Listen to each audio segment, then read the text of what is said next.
No, we're just getting it level. Right. We could do that. Keep this in. Are you recording this? Oh, good. Oh, right. He's recording this. Oh, look at the fire. What's the fire all about, Stu? Well, the fire In one motif, word. the idea was it was trying to make it feel more dignified and operatic than the average Are West you End going to be musical. serious? It's not an interview. The Cambridge Theatre, So I've London. heard you say that thing about the fire thing. With the That's your gravity. name. That's my name. Music, Gracie Thomas. I'm being demoted into flame.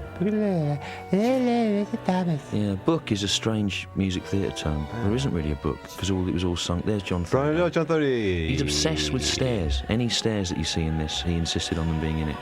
John, That's theatre. me. I never directed anything before. I nearly won an Olivier Award. Theatre director now. I know. Oh, look at that. There we are. Oh, has it started now? Yeah. Oh, look, they've turned their heads.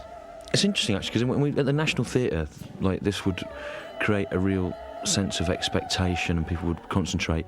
And when we moved it into the West End, you get mainly kind of losers and squares in the audience that would go and see the Ben Stu, Elton you've musical. been banging on about that. And they'd for be eating sandwiches and passing like picnic baskets round and going, oh, has it started? And I used to make them do this quieter and quieter every night to try I and know. get their It used to attention. drive me mad. I couldn't hear. I know, well, that's because there were people weren't But that's listening. the acoustic thing, with the acoustic vibe. Anyway, The you costumes. should never. Can I just say, in the future, right, for the next when you direct Chicago Bunny, the new musical I'm writing about Bunny in a Hat. Right. You should never tell people in the West End to sing quietly, right? Ever, because they will. What happens if you tell people to sing quietly is they don't turn up. Yeah, but the They problem don't was turn that up, Stuart. Is that what you want? the West End audience weren't. Do you want to know? That's The what West happened. End audience aren't used to having to concentrate on a piece of music. Did you know, by the way, these are all holograms? No, they weren't. They I'm are. telling you. Every one of those standing there is a hologrammic representation They're of marvellous. me. Bunch of people that we worked with for months. They're very good. Leah Archer's costumes here, if I'll just point out, are marvellous. Because when you leave people to their own devices to do a Jerry Springer audience, they tend to get a load of people dressed like prostitutes or in baseball caps. And she worked really hard with the cast to sort of Thank you, get Leah. a credible look. Thank you for the costumes. Thank you, Leah. They're all in a warehouse now, of course. Thank you, Leah. They look really good here. Are they in Richard the Thomas, warehouse? I expect so. Richard Thomas always finds a rhyme. It is my craft. What? It is my So mission. this is the overtly tour at the Okay. top. What kind of music? What were you hearing in your head here when you wrote this? What were your influences in this area? Serious question. Okay. Well, very obviously, right. There's an element of requiem to it. Hints of. I mean, it's basically kind of Mozart requiem, very dignified. Kind of aspects of a Kyrie eleison. Do you like it when they lift their arm up there? I really do like it when they I lift their copied that arm. from the Nuremberg rally. I thought it was good. It's the wrong way, Stuart. You got it the wrong way. You'd have been a terrible Nazi. You did. You're supposed to turn the hand. Oh. No.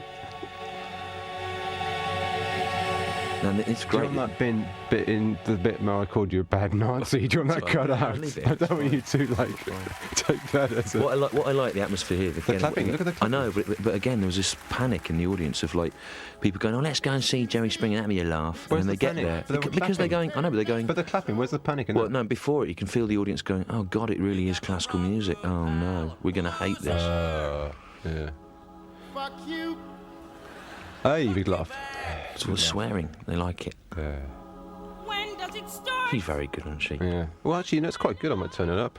I haven't actually been listening to it. Yeah, let's have it a bit louder in the Wait, can. turn it up using your microphone now. Look, that thing on the right. Look, I'm going to do it. Oh yeah. Is that louder? Yeah. It's amazing. Oh, there's Ellen. She's Welsh, Ellen Monwain. She studied at Aberystwyth University. And she can speak fluent Welsh. Yeah, and you can, can't you? Dwi'n siarad dipyn bach o Gymraeg. I can understand a lot more than I can speak, a lot more. Well, I'm sure the people that bought the DVD and are hoping for insights into Yeah. production are fascinated to learn that you can speak fluent Welsh. Yeah, well, you know what, Stu? They probably are. Hooray! No, it started properly now. Yeah. You can see Julian Kraut's set design here. Julian Crouch did a brilliant design. It made it really easy to direct, actually, because all the choices are made for you. There's the iconic chairs there. How many chairs are there, Stu? for? This is David colour- Badella, who what you can colour- currently see in Holby City. What Where he colour plays. are the chairs? Green. Jonathan Wierus was I think a 15th century devil worshipper. That's where I chose that name from. It's good. You know, I could safely say no, just turning 3 I never years. noticed that. Yeah. Look at the wonderful interplay between singer and chorus. Yeah. Do you know the writing that takes? Do you know? Do you know the work that takes? Do you know how tight that is? Every single person in that ensemble, right, all those people you can see left and right, Rob Thurtle, our assistant director, worked out with all of them a name for their character, a backstory, why they'd gone to the show. So they all had a whole load of that whole life worked out, which kind of helped them to work out how they were going to react from moment to moment all the way through it. It's brilliant. That woman there, right, 3 along from the left, Nicole, oh, she's gone now. She's a Cree Indian. Partly, anyway. Do you want to hear me drinking some water? David Badella was in this film Alexander as well, do you remember? Yes, that's right. Yes, that's right. Sailing for the show. Sailing for the show. And we like it when you say, Jerry, Jerry. Jerry, Jerry. Jerry, Jerry. Jerry, Jerry. Jerry, Jerry. Jerry, Jerry. Jerry, Jerry. Jerry, Jerry. Jerry, Jerry. Jerry, Jerry. Jerry, Jerry. Jerry, Jerry. Jerry, Jerry. Oh, wow. Jerry, Jerry. Come on, come on. This bit song's called Jerry Jerry. Do you know why I called it Jerry Jerry? No. Because the lyrics in it are Jerry Jerry, and it seemed to sort of, in a way, be representative of the 2-syllabic grunt. What do you think of that when you see all the audience joining in? Do you like that? I don't dislike it. I think you had to get it out of the way because everyone thought it was going to be that kind of I think show. you just grew to hate it. I think you grew to hate a lot of things. Yeah. There's a lot of hatred in you now, Stuart. You started this whole project 3 years ago. Longer So than the that, continuing- 2001 it was. God, is it 2001? Yeah. What happened in 2001? We did it at Battersea Arts Centre in the summer. You sure it's 2001? Yeah. Wasn't it 2002? No, 2002 was Edinburgh. Is it non-negotiable history? Yeah. Unfortunately, I'm rewriting. fate is fixed. Oh, great. Look, we got a coffee coming in here. There's coffee coming in. I know it can come in. It can come in. It's all right. It can come in. Yeah, it can come in. The show hasn't really started yet. Yeah, the beginning's long, isn't it? It goes on Oh, a bit. great. What have you got? What about food? Oh, lovely. Yeah. Do you want to introduce yourself? Oh, this is Adrian who's on sound. Say hello, Adrian. Hi there. In the mic. Who's in the mic? Okay, go on then. Got the menus. Oh yeah, lovely. Thanks. Look at that, brilliant dancing. I like that. Here you go. Because you don't really like if the truth is. There we go. Oh, thanks a I lot. never liked dancing until I worked on this show, and I came to. Yeah, you were very reluctant. Though, to be honest, you really did hate dancing, didn't you? Yeah. I think one of the few kind of, well, when I say few, I mean many arguments. When I say arguments, I don't mean arguments. Sort of Yeah. minor, brusque fallouts was that you didn't like movement in I general. don't really like people moving around, no. Yeah, but then, yeah. but then something like that, a lady in a pink tracksuit I have to say, dancing oh my around, God, that, that's pay that makes me tribute. so happy. And we've got That's to, Ruby King there. and we've got to also pay tribute to Jenny. Jenny, our choreographer, taught me to love the world of Yeah. movement. Do you want She to taught me close that door? There's a draft. to love the world of Great. movement. Thanks a lot. Oh, the losers. La la la la la la la la losers. I just like the colour of- Partly Partly why I like that pink tracksuit. is 'cause, losers. when I was on acid once, and I've only done it twice. The first time, I saw Which tracksuit? that Oh, pink yeah, yeah, tracksuit. yeah, I saw an advert for Mr. Bonnie's ice cream, which is a Scottish ice cream company, and it had Yeah. this pink writing, and I just fell on the floor laughing. And whenever I see that pink, I still get a real air of LSD-induced happiness. When I last took acid, I ended up in the freezer. musical, didn't you?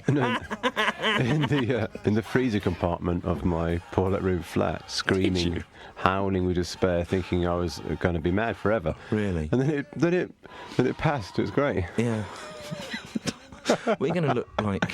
The funny thing was, I would say this to people as well. And obviously, we don't condone drugs in any way unless they really work for you well Yeah, at any if they point. work for As long as you, they don't yeah, destroy your life, which obviously most of them. Well, what I've got to say is, I had a point and I lost it Were you? in my Was apology. it about movement? No, it wasn't about movement. Oh, no, what it was this, right, is if you find yourself howling with despair in an acid frenzy, you might think that actually you're going to be irritating your neighbours. Yeah. But on the day after this happened, I went down and I really apologised profusely to my neighbours. I said, look, you know, you may have heard the howling of the wailing of the damned, but that was me. Right. And he said, I didn't hear anything. Right. So in a way, I thought, well, that's nice to know. Yeah, Those just the small loneliness of the consolations. city, the loneliness of the city. And I think that despair and loneliness has fed into your work, hasn't it? I mean, what is this if not a plaintive cry of anguish? This whole thing. Well, the whole show, Yeah. including the tap dancing. Even the dancing is anguished. What's yeah, anguished it's about the David tap Soul. dancing? Brilliant. He's fantastic, isn't he? It was David Soul is the only famous actor I've ever worked with whose stories about his life are actually interesting. Because normally their anecdotes involve Laurence Olivier and swearing. And his are all about when he was a kind of folk singer in the 60s, and he's telling you a story, and it begins, so it's 1965, I'm opening for the Byrds. And you're going, wow, that's interesting. Yeah. He was marvellous. He brought so much to this part. Diamond geezer. He's fantastic, man. 24 carat. Thank you. I think he sort of understood a lot about what it would be like to be a star, like the real Jerry Springer, that's gone a bit wrong. You know, because he sort of he understands that high level of celebrity, having had it when he was in Starsky and Hutch, and so he really related to that. This is Ben, the wonderful Benjamin. He came in to audition for us and for the ensemble, and we loved him, and we wanted to find out if he'd do a lead part. So I ran out. Now I get the story is right. Yeah. The story is, and it's true. When I say story, and normally when people say story, they mean lie. Yeah. This story is true. He came in, he auditioned for chorus, and we ran out. And we said to him, you know, can you come back? Wait a second. And he said, don't worry, lads, I know what you're going to say. I'm a bit too much of a big lad for the role. Can't use me. But we said, no, come back, please, and audition for us. And he turned up as our main role. In crocodile shoes, didn't he? Crocodile skin shoes. He's fantastic, and he was working. He'd just come off singing on cruise ships and things, and he was working in cruise ship. The underwear department of Marks and Spencer's. Yeah. But he is obsessed with underwear, you know that? Is he? Yeah, he's got a massive collection of it. He's probably quite knowledgeable. He knows all about it. He's brilliant, and he was so great all the way through this. How's your coffee, by the way? It's very nice. We ended up writing the part of God for him. God wasn't originally a part of the show. Plot. It hasn't happened yet. Well, I'm assuming that they've watched this already, rather than watching it for the first time with the director's commentary. You're just giving away the whole plot.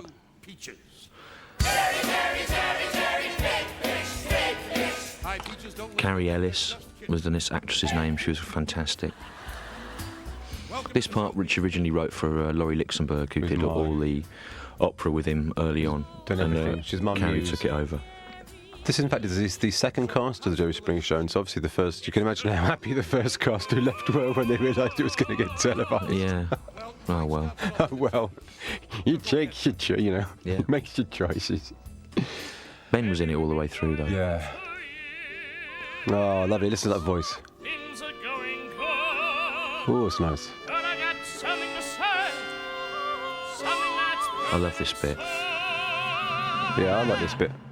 You wrote it. Arrogant man. See that guy on the far left, Jason, there in the green jumper? He was in the 1980s Brechtian-style indie rock band, the Band of Holy Joy. Really? Yeah. Who I once saw at the Jericho Tavern in Oxford. Oh, that's interesting. This is what people want. It's DVD commentary gold dust. So, what would you like to say to Dwight? Sometime, baby. It's quite good for this. Sorry, we're supposed to keep talking, aren't we? No, it doesn't matter. No, it's okay. You can be. It's nice. You don't have to like yadder on all the time. Yada yada. You know David Soul, right? Do you know this? Room for silence in You know, speech. in the 60s, he used to do an act in Greenwich Village in New York, and he was called the Covered Man, and he used to sing folk songs with a ski mask on. No one knew who he was. Wow, that's funny. And he made a single, and he was backed by the band that I think they became Dylan's band on Highway 61 Revisited. And you can't find it anywhere. I've been all over the internet trying to get it. It was a song about being the covered I'm man. looking at this. Look at this lunch menu. It's called Squat. This lunch menu is called Squat and Gobble. Yeah, well. Is that a pub? I suppose it is. It's a command. Is that a pub? Yeah, I suppose so. What is it? You just a what? A cafe called the Squat and Gobble Daily Specials. Oh, this is a nice little song. Yeah, it's great. This is Claire Platt. She's she got bumped up from the ensemble to this part, and she was very good at it. Not sure whether to get the beef lasagna or the brie and red onion quiche with mixed leaf salad. Oh, hang on, turn over. Ciabattas. Got your usual jacket potatoes. That was egg mayo. I'm I've doing never jacket had. potato Are you gonna? much. What are you gonna have? Well, I don't know, because since I got Wait a second. diverticulitis. There's roasted vegetables, crispy bacon. I don't think that's good for your What's it called? Diverticulitis, yeah. Yeah, you call Since I it. started You know what? working- You call it diverticulitis. I call it attention seeking. Since I started working on this show, I've got my stomach's packed in, I've got tinnitus. Yeah. You had tinnitus. To be fair, you did have tinnitus before. No, I didn't. You I remember when it came on. It came on during auditions at the National Theatre. And I'll tell you when I first got it, it was exactly this bit here, when I was directing this at Battersea Arts Centre. And I used to stand between Laurie Luxemburg and Valda, You don't think acting, and there were opera singers, I've your got- can I bloody have a singers question? Can I shouting yeah, right, calm into down my now. ears. Calm. I've just got a question for you. Do you think the tinnitus you have on a Yeah. daily basis It was caused by is at working- all related to 35 years of very, very loud rock gigs? No, because- you've attended nearly nightly, often 3 in one night. No, because At it's very, very scientifically high proven volumes. That opera gives you tinnitus. Yeah. Really? Particularly your work. Is that right? Look at the piercing tones that you use. It's Sounds quite nice, quite delicate on the ear. I'm enjoying it very well, much. it can be, but when you're standing right next to them, Why would you cheat you know, what have we got to show for it? We haven't made anything out of it. We can't tour it. Easy now. Jacket potatoes with roasted vegetables, crispy bacon, chicken, ham and cheese, no. Yeah. Egg mayo, possible. That'll be all right. Or a tuna. Wait, there's Luke. There's an egg mayo, which is possible. Tuna mayo, can you do tuna? Yeah. Okay, possibly tuna. Chicken, prawn, you don't want prawn. I used to be able to Baked eat anything before I started working on this show. Now, Veggie chili. Chili con carne? No, you can't do that. stomach's rotted, I'm deaf. How about a tuna mayo? Tuna's good for the brain. I'll get. Is that a yes? Yeah. So one tuna mayo, while we're at it. Oh, Tuna mayonnaise, jacket potato. jacket please. potato. Did you want any butter in it? Or are you No. going to eschew the butter? Look, I think we should talk more about this. I think you should make your order and then. I'm trying, and if you didn't interrupt, I'm trying to get a salad. I would like the grilled chicken salad, but you can. Do you know what? You bring it in about 40 minutes or so when the first stuff's done. Is that right? Yeah, great. Brilliant. I like this song. It's one of my favourite songs. Yeah, it's great. It's Just wait, shush it's the mirror really here. moving. And that's what It's people just don't. wait. Oh, lovely. Lovely. This is what drives me up the wall about this whole thing. What? Well, people going, you know, when people saying, "Oh, it's offensive," it's not to do with the language itself is not Who says offensive. it's offensive? All those 60,000 people that complained. I mean, that- rewind. Hey. What 60,000 Did you not people? hear? Rewind. What's been going on? What I'm saying is that song, it's a beautiful song about hopes and desires, which happens to include an image of urinating on someone.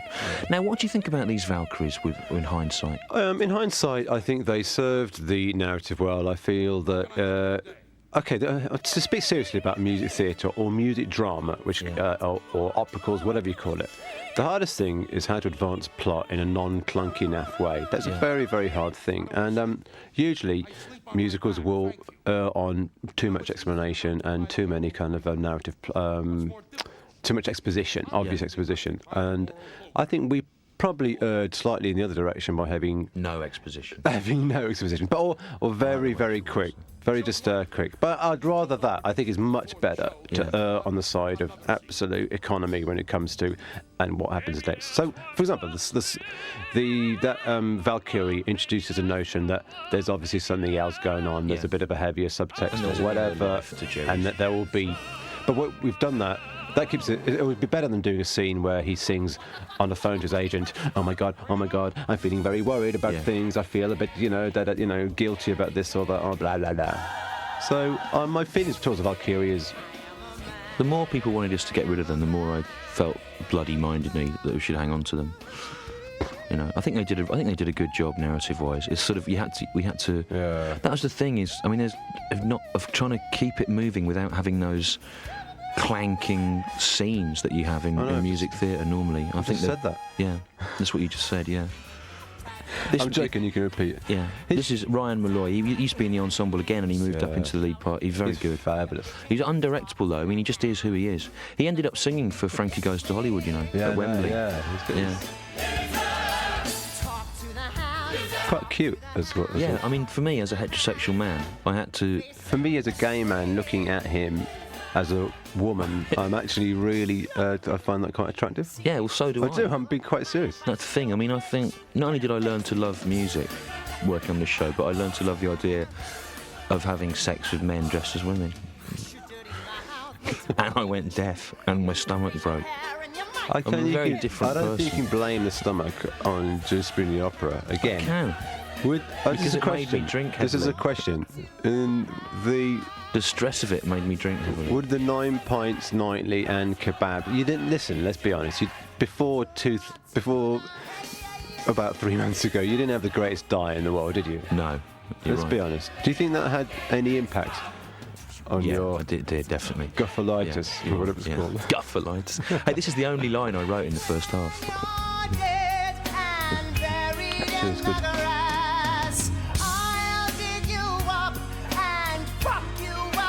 That's my contribution to that scene. Can I just say publicly, thank you very much.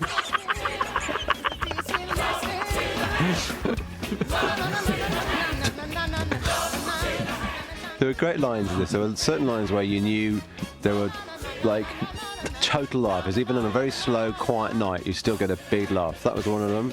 What the fuck, was a big one. Always got a good laugh on the old Ku Klux Klan when they started tapping. Actually, I'm a bit gay in the second half. It's got a laugh. Yeah. Fuck you, big laugh. Talk to the stigmata, big laugh. Actually, there's laugh. You know what? There's a lot of laughs in this show. Yeah. And you know what? They weren't used Who to wrote that. this? They weren't used to that in the world of music theatre. So, Tremont, let me get Well, you've got Guys and Dolls, I have to say. Yeah. Guys and Dolls are one of the great ones, you know. Can we just... I should explain that Stu hates all music theatre. Even though he hasn't listened to much. No, I haven't listened to it. If he was honest. I hate it from a position You hate it from of what ignorance. position? Yeah, from a that's position it. of ignorance. This is You didn't really used to like jazz, did you? You used to hate that. I did till I was about 23, and now it's my favourite kind of music. I remember I heard You weren't a big fan a of Sonny Motown Rollins either, track were you? on the... No, I like that now. You know, I mean, William Blake Does your said... hatred always turn to love after a while? Eventually, William Blake said, expect poison from standing water, and I believe you should keep on... You know, basically, Yeah, but... lots of things I didn't like. I never liked jazz. Now I do like it. I never liked folk music. Now I do like it. I never Yeah. liked music theatre. You know what? Still Why don't is it, like it at all. I think it's rubbish. Why is it? Where's the poison water in Tamla? I'm not asking you to drink. I'm not asking you to drink water with, you know, mosquito malaria No, in no. it. Well, I wouldn't do that. Well- Look at this bit. It's great when Leslie loves him. They look really real, those tits, don't they? I mean, they really do look Fantastic. real. I mean, if you... I have to say, You'd it's be like... happy with those, wouldn't you? I wouldn't want them myself. Do you want... I wouldn't want them You're- not attached to anything. You're on your way there, sweetie. I don't mean that so cheap. I love you. Oh. It's horrible when he pushes him away. Yeah, no, it's horrible. Look at this. Watch. You. Oh, God. You know. It's want a so bit of- sad.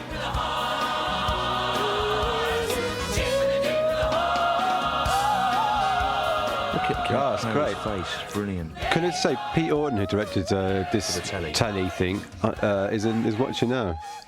Hello, Pete. he was Waving him, everywhere, waving. but We're he waving picked at up everything Pete. Yeah, it's so really well. good. Looks really good. Yeah. It's almost like he'd seen it before. Before he filmed it. Yeah.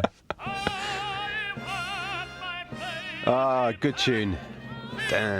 What's great about this first scene, I think, is that it does everything that people thought Jerry Springer the Opera was going to be. You get it out of the way in this Yeah, I first know, yeah. scene. And Yeah, no, that's why I write it. I know.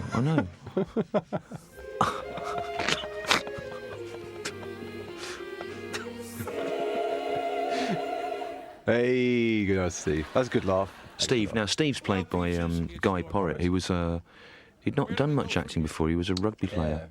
And he was fantastic. He stayed with the production for years. He and told me he stopped playing rugby because he didn't like the violence.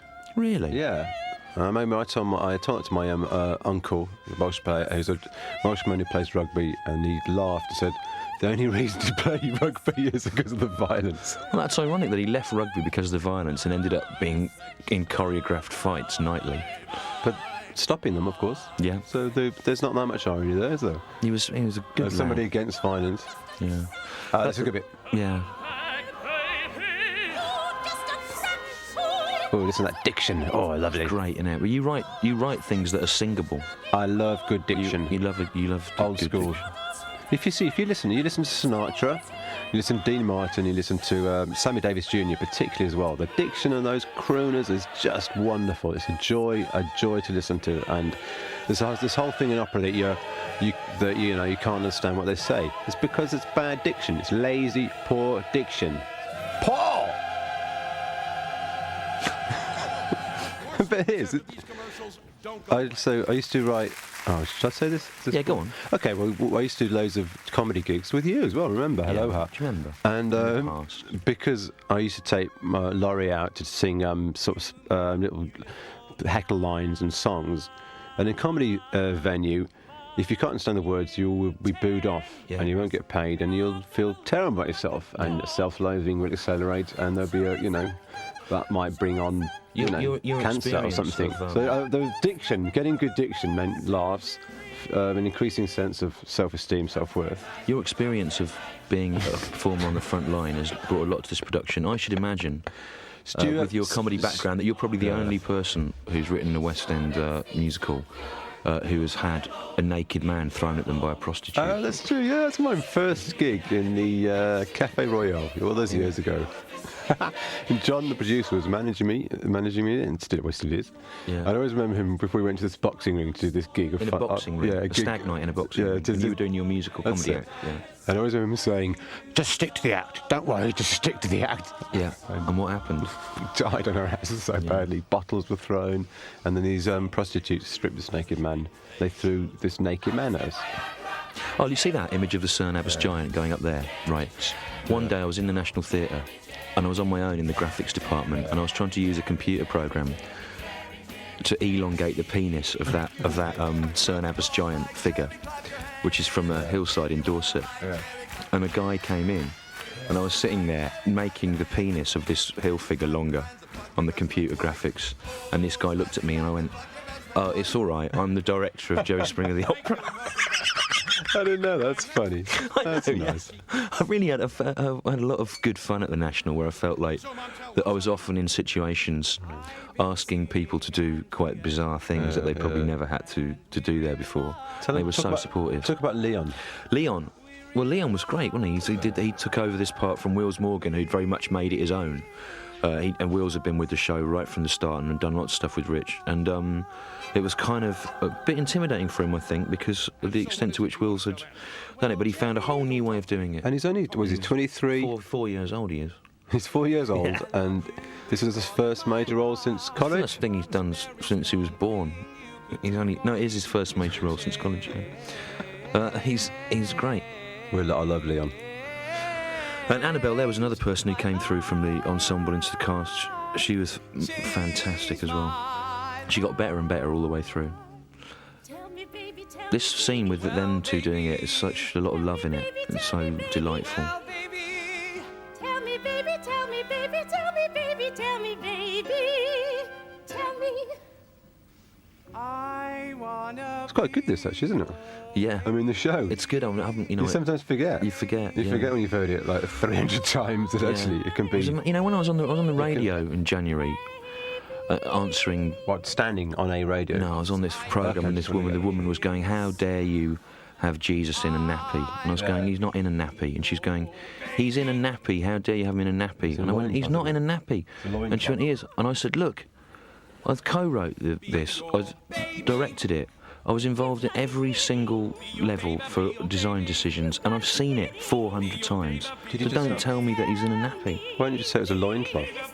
Well, it's like what he wears. be flawed. Look, that's a nappy. Yeah, but And when Jesus comes on in the second half, you'll see he's not wearing Pete just one. mouthed that in fact a nappy is a loincloth. That's a nappy. Yeah, but he's talking. Stu's banging on about the. It's a brave man that can do that dance wearing only a nappy. He's also, you know what? He the way he did that sort of growling, that's which was it's really good. I really grew to like that. He sort of added all that. Normally, so I don't like it when singers sort of take stuff like that and start eliminating notes. But Yeah. I really like the way he does that. Yeah, well, Leon is a find. I wonder what they're all doing now. Working in shops, I expect. I wonder what happened to them. I missed them. They were all right, weren't they? What are we doing now? Oh, I don't know. We're doing this. Oh, that's true.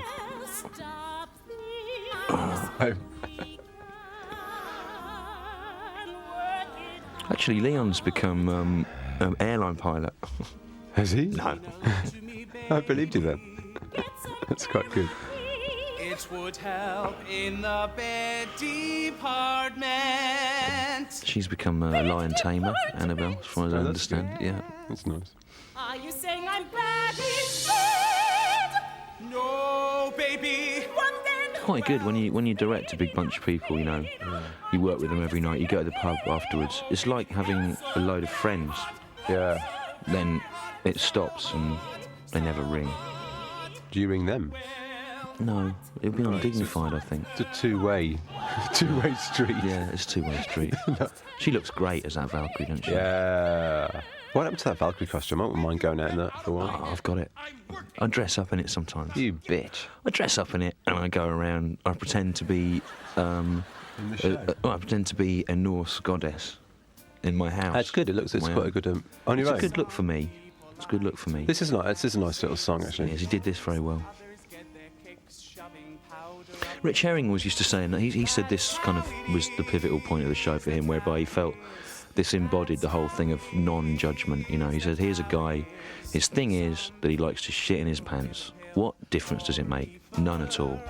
Who cares? Let them do what they want. He did it very well, as well, to sing it without. He doesn't. Hamming it up. Yeah, he doesn't ham it up, and he doesn't give any impression that he thinks it's funny. It's beautiful. It's just sincere. It's just sincere. And that was the key to the whole thing, was to sing everything in a sincere way rather than the kitsch way or a camp way or with any knowing irony or whatever. Camp can be very sincere. Can be, but it rarely is. What in have you got music against theatre. camp? Nothing. What have you got against music theatre? Everything. I just wanna shit my pants. There was a good audience that night that came in when it was recorded. Oh, pooping in my Calvin Klein. Hey, go for it, son. It's funny that this is one of the longest numbers in the show, and also there's no about half of it has no words. It's kind of uncharacteristic of you. It's scatting as well. Yeah, scatting, which is a pun, is it? It is indeed a pun. Did scatting in jazz have anything to do with scatology? I don't know. That's a good question. I don't think so.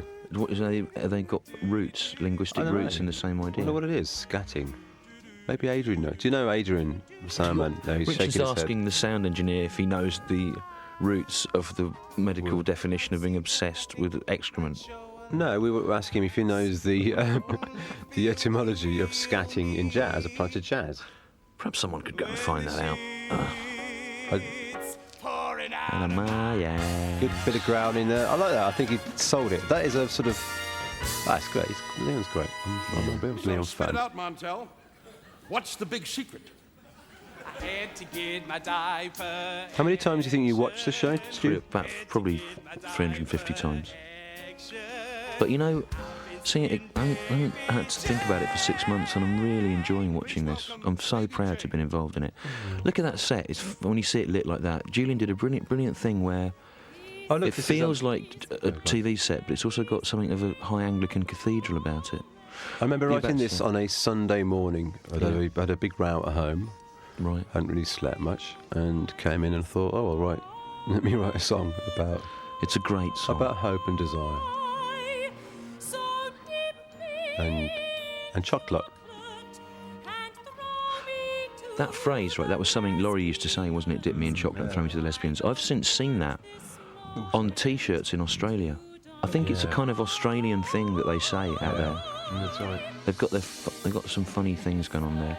Now these garlands, what I love these palaver garlands. this You was. hated those garlands. No, didn't I you? like loved the them. garlands. Oh, did you like the I garlands? like it. It's just that it was all this malarkey about how they concealed on stage and how they Yeah, it's brought on. important. That's stagecraft, isn't it? That's stagecraft. And well, Jenny Arnold did a marvellous job here, our choreographer. Stagecraft. She's worked with everyone, you know, the Tweenies, Noddy, Noddy. and lots of things that aren't puppets as well. She's done, but she used to dance for Tweenies, Freddie and the Dreamers Noddy. in the '60s. Stuart Lee. Yeah, she's Like- just and she did a really good job on the show. In as much as a lot of them weren't, you know, they weren't dancers really. Some of them were, but a lot of them weren't. And she used everyone to the best of their ability and really served the whole notion of what was going on. Fantastic. Yeah, Look at that right. marvellous dancing there as well. Yeah, all right, blimey. Thank you, Baby Jane. Oh, no, not right now. Thanks. So, Baby Jane, what is it you want to say to Andrea? Mama gave me smack on the asshole last week. Mama gave me smack every night. Bam, bam. Mama gave me smack on the asshole. What are you reading at the moment? What am I reading at the moment? I'm reading a book by Simon Reynolds about post-punk, 1978 to 1984. That's what I like. Atonal, clanging post-punk.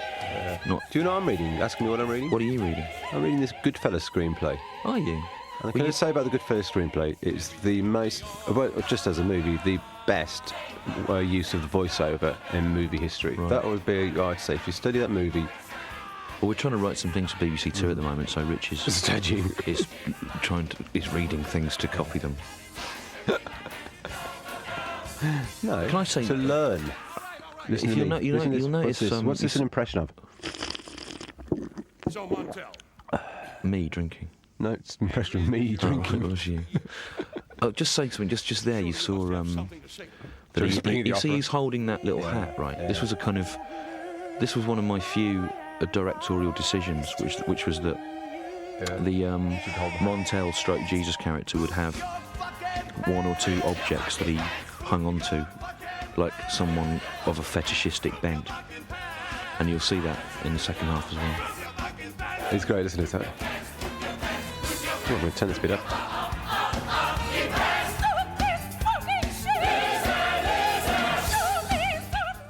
Guy's really great as Steve, the bouncer. He's always on. He never slacked off. Every moment he's, you know. Oh, it's good to see that little dance Lean was doing then. Yeah. I never wanted to be a talk show. Well, here we go. What you gonna do? What you gonna do? Great.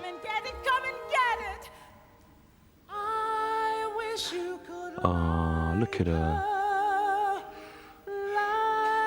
And delightful.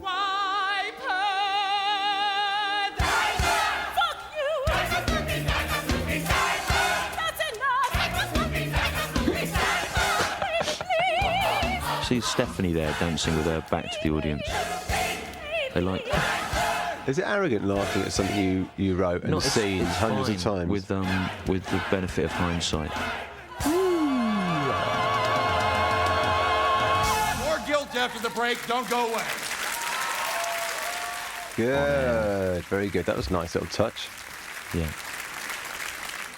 Why didn't you do that in the theatre? Why didn't you cut to that in the theatre? Why didn't you cut to that thing there? Well, we didn't have the in the theatre.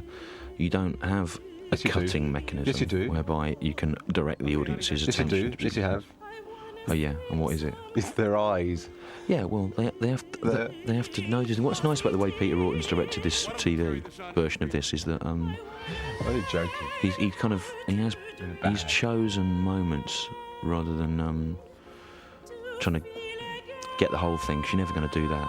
You know what I think is good about it is that, you know, he could have been, you know, this could be like Holby City, but it isn't. It's got one of the people from Holby City in it. It could be an episode of Holby City, but it's not. And the fact that it's not an episode of Holby City makes it better for Yeah. me. For you, yeah. This is a nice song, I think. She did this ever so well.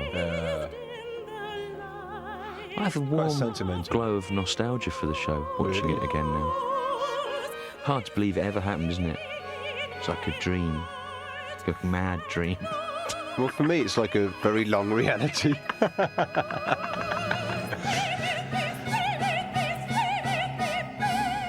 Very Janis Joplin, Stay With Me, Baby, you know. Yeah. I love that lyric, Stay With Me, Baby.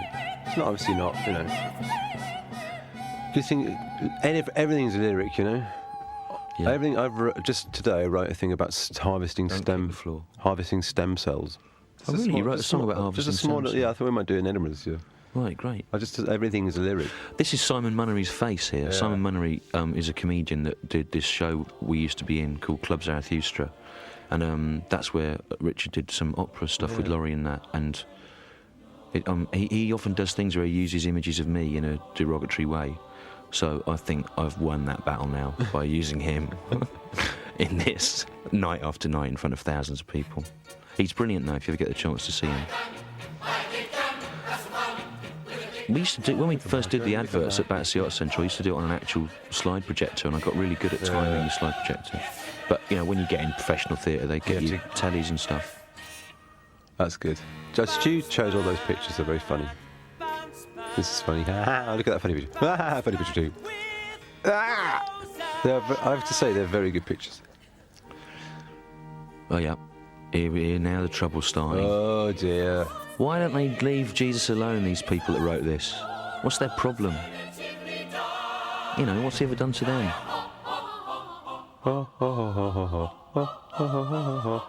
This was just me slightly satirising guilt associated with the Christian See that faith. crucifix that just flew up there, Yeah. that wooden crucifix? Yeah.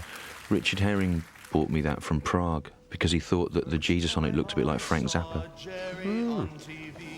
That's an amazing piece of trivia. This is when it starts to go a bit wrong, innit? Don't you? About it. This song's good, right? But the next scene. Well, no, as I spoke before, I think that, you know, it is narrative exposition. It's very hard in Yeah. music theatre, and I think this is about as tight as it could go. Yeah, the next scene's this, you know, is the plot bit I of think the it's first good. I think half. it works better. I enjoyed this scene the most when I saw it being filmed on television. Right. If- I just was I'm gonna such a watch it. struggle for me. It went wrong really early on. I'm going to watch. I never got it back. I never managed to really make it work. What do you mean in terms of as a piece of what are you talking about? I don't Direction? know. It's the words as well. Because I remember Alan McEwen, our investor, was always asking questions about this, and it just kind of got more and more. Got so much weight got put on it. It just felt, and then the speech he does at the end. The speech that David does as Jerry at the end got mauled around as well because It feels very television, actually. This is like. yeah, actually it works as good. better. It's bad theatre, but it's good television. Yeah. Yeah. Oh, Steve Abrahams has walked in to the edit seat. This used to be when we first wrote this. We wrote about 4 of these scenes. Yeah. Do you remember those? Do you remember that, Stu? Do you remember those 4 long backstage Well, scenes? there were 4 short scenes. It just They sort were of, long in my world. yeah, they were long. Yeah, but it was you know there was so much These are good. there was so much narrative. It does look good on television. It just felt in the theatre. It suddenly felt very small and. Everyone in it did their best. It just wasn't. Yeah, right. Don't beat yourself up about it too much. though. You know, it's just. It's done now. It's done now. Yeah. If you thought it was that shit, why don't you change it? I did. I tried to change it. I kept doing it differently all the time. You were there at the National Theatre. He'd have David Della there on the right. You'd give him different Do you lines remember that every bit when day. you... I just remembered. Actually, I remembered. Yeah, right. It's all coming back now. I managed to erase it. Do you remember they used to be playing baseball? I can remember they were throwing a Yeah, ball. I didn't want to do that.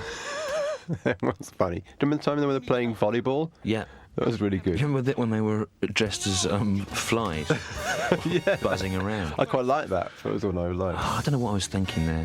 Look at this. See, this is. I don't know what I was doing here. It's rubbish. I have to say, that was the only bit of... Oh, man. Too much of your time, Mr. Fucking Big Shot. Sunshine at your ass. Charlotte, it's been such a blast. Everyone knew as well. Everyone in that scene knew that it was a struggle. And they all soldiered on manfully. I quite like it now.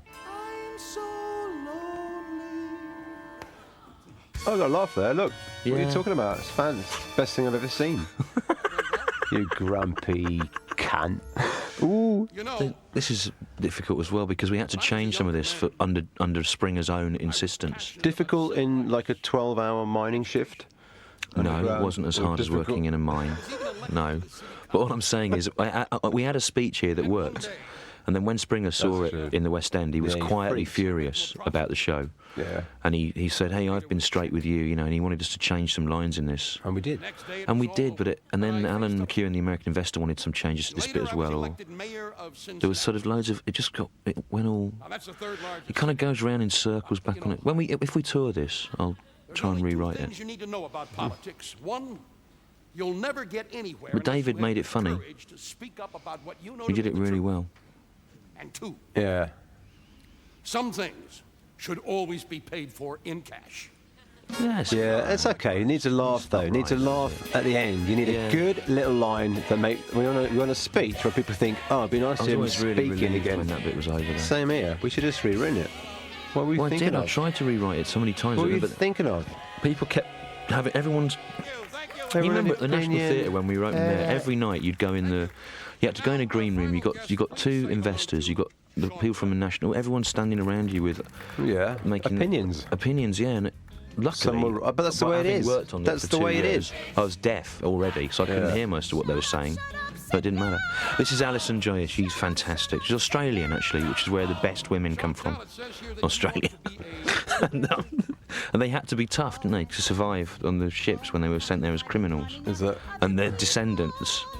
Basically, the only way that you could survive as a woman going to Australia was by being a kind of prostitute on the ship. So that's why all the women that survived in Australia are the most attractive women in the world. In a strip club? But she's very good. She's to do this part brilliantly. Talk to the eyes. Talk to the eyes. Good outfit. What did I say? Chantel. Chantel, I can see Good you outfit, because you know what's good about that outfit, and I'll tell you exactly what's good about the outfit. What is good about is it?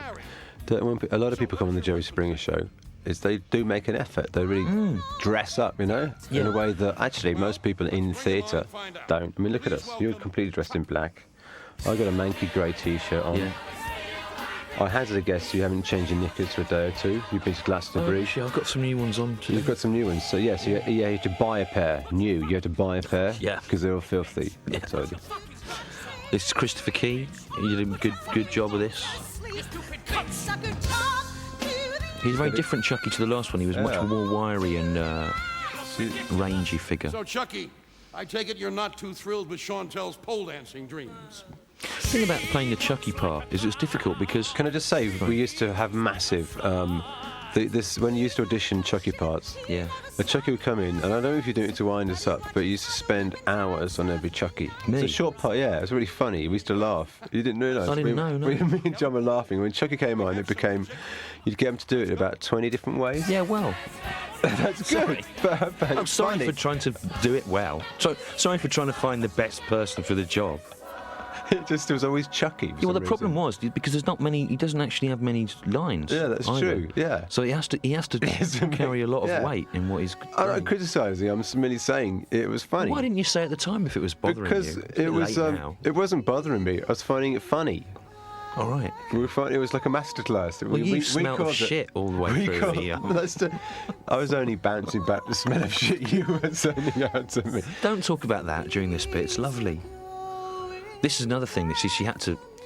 Okay, at home, right? If you listen to this, guess how long this song is. Guess how long. I'll tell you in 10 seconds. Guess how long it is, right? If you get it right, you can email Stuart and get 5 pence worth of oxygen sent to you Okay, down the in an email. envelope. That's not in an envelope. No, you don't want to do that. All right. Just send down the email. You can send them 5 pence of oxygen. How long is this ballad? How long do you think? failing, and I'm tired of all this. Julian Crouch, our designer and associate director, said that this was the song when he saw it at Battersea Arts Centre that made him want to get involved in the show Yeah. because he said it moved him to tears and he felt that Made me he wanna- wasn't expecting It made me want to get involved in the show. that. Right, really? What, after you'd written it? Yeah. What a beautiful woman Alison Joy is. Alison Joy does a great thing of a singer, right? So that's just written as a single note, but she does these lovely little trills, you know. Dance all day. It's great. See, she's got a lot of taste, a lot of taste. It's really hard to do that stuff, and it's effortless and it's beautiful.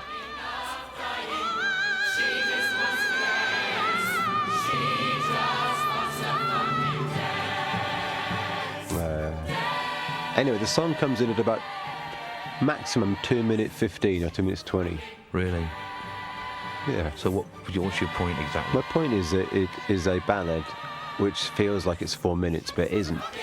That's because everything else is so short.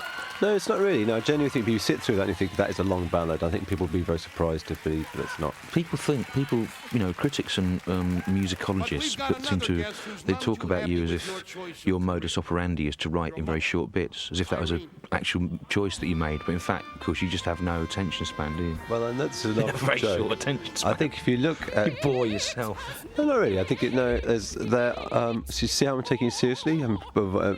I avoid things like introductions and outros And middles. because I've watched and middles because they're dull in a theatrical context. Yeah. I'd say. It's a hard part to play, Chucky, because you have to. Basically, everyone in this, you always How want do you them. You want everyone to love the characters, because you never want people to feel that this is just taking the piss out of American trailer trash, right? The ideal is that you It's a bit.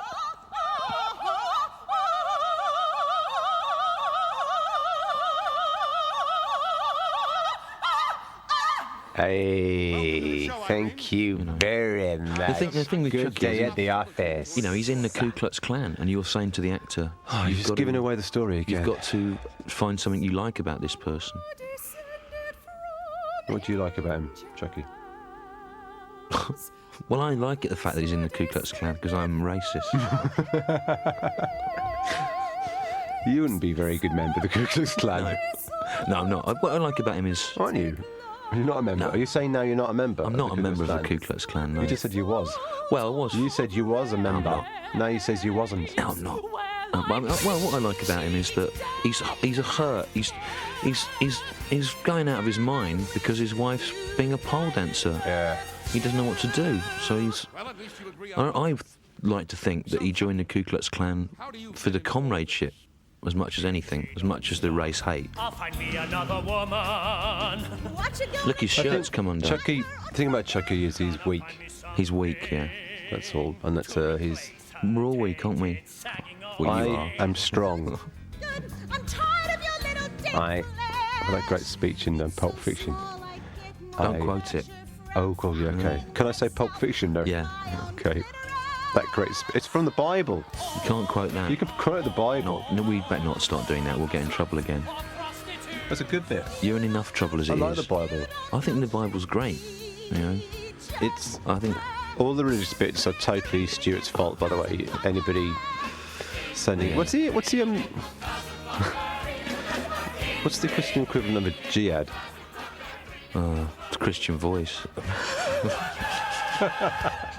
So, you're the innocent one here, Chuck. Christian voice ad. Yeah. I ain't easy, but I'm honest. So no secrets then. I like flowers more than people. Oh, that's quite moving. Did that well, didn't I it? like that. It was good. Yeah. No, Jerry. That's an Well, example where you have to do that line really straight, or else Yeah. it never Around works. our And secret people, talent. there have been. The Jerry Camp. And to be honest, we were a little surprised by what we saw. God, where's our lunch? Here we go, the Jerry Cam. Now, this was filmed at a little club called the 12 Bar in How long London. does it take to get a jacket potato, for Christ's sake? This is Karen O, who's a friend of ours, who's a Better not be cold. dancer. You know, see That's that- good, that bit. Yeah. Did you research that by going to pole dancing clubs? Stu? No, I've never been to one. Ever? No. This is the toilets at the I've got, at the 12 Bar Club. Those toilets will have been used by many up and coming That's funny, that hat rock bit. stars over the years. I like the hat bit, that was funny. Yeah.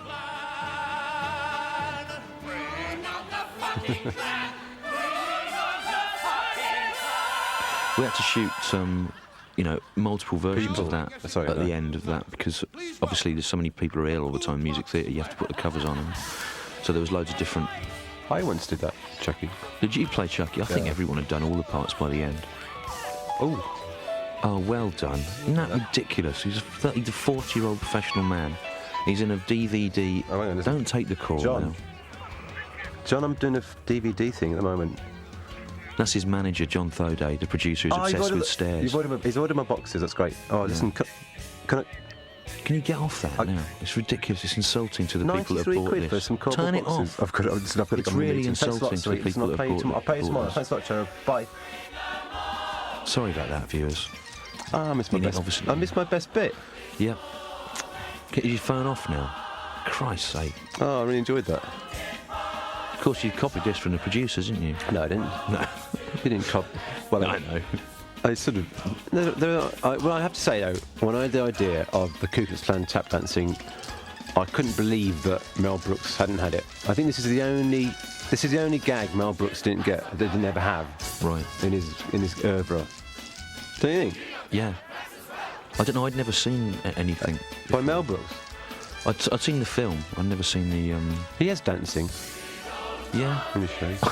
Yeah. You wouldn't believe the fuss this cross caused. You know, of having to get it because the flame rules were different for Westminster, which was north of the river when we went into the West End, and whatever the county council was, where the whatever the local authority was, where the national flame theatre in was. Westminster. Oh, I don't know. There's a Apparently, different make of flame. things burn differently in north They do. of the river. All this malarkey with who's shooting the gun and everything, this took ages to figure out because we're basically trying to solve a plot point.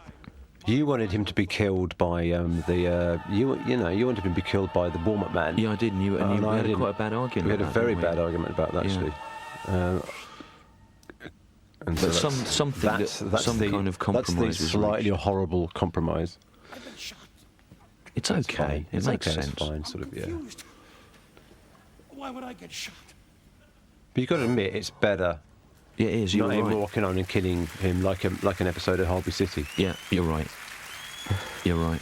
I can remember actually what happened was that What did you like? What I about this bit? reblocked it all while you were out of the room at the National and changed it all, and then you came in and you were angry. Right. Look, we should just mention we just had a break in between the first and second half, and we ate that food that you heard us order earlier. Talk me through your jacket potato. It was nice, but while we were eating the food, we had a phone call from our manager who explained that The producer, John Thody. because of all the protests from Christian Voice and the fact the Arts Council didn't come through with funding, we're not going to be able to ever tour this in Britain. So, And actually, that probably means this DVD might possibly not be released. yeah. So, but if you're watching this, then it has been. So, go- if we seem slightly embittered or angry for the next hour, I'm it's going to because we are. I'm going to fart in tribute. That's what he thinks of that. in tribute. I'd say this is the second half now. This is a nurses singing in purgatory. That is disgusting. A lot of people didn't like this, but I thought it was good because it was sort of created a And it's change of called- mood. It's called Gloomy Nurses, this bit. Yeah. The difficult thing about this was the smoke, right? Because Julian's design, the smoke was very important to it. And weirdly, when the National was south of the Thames and slightly below sea level, I think. And when we moved up to the West End, which was higher ground, the way that the smoke settled atmospherically was entirely different. And it took ages and ages to get it in at an acceptable level. Plus, all the people on stage became very concerned about how it was affecting their voices, and it was a real nightmare. So what were you hearing when you wrote this, Rich? That's a good question. I'm trying to let me cast my mind back. Just wanted a choral thing, but slightly French. Slightly French? That's actually not French. Do you know what? The truth is, I can't remember. I can't remember what it was. Just wanted something, a slow build with a lovely little climax. Are you sure that's mine? I never eat sweet corn. Of course, it was pointed out to us an American wouldn't say sweet corn. They'd What would just they say say? corn. They don't have sweet, they just have corn. Not sweet corn. Steve, it's good to see you. Hey. Oh, you never let me down. Is that a real But you cigar? didn't take that bullet. No, it's slightly bigger than a real cigar. Oh, yeah. For comic effect. Ah, he's great, isn't he, David Soul? He can really act. This looks great on TV.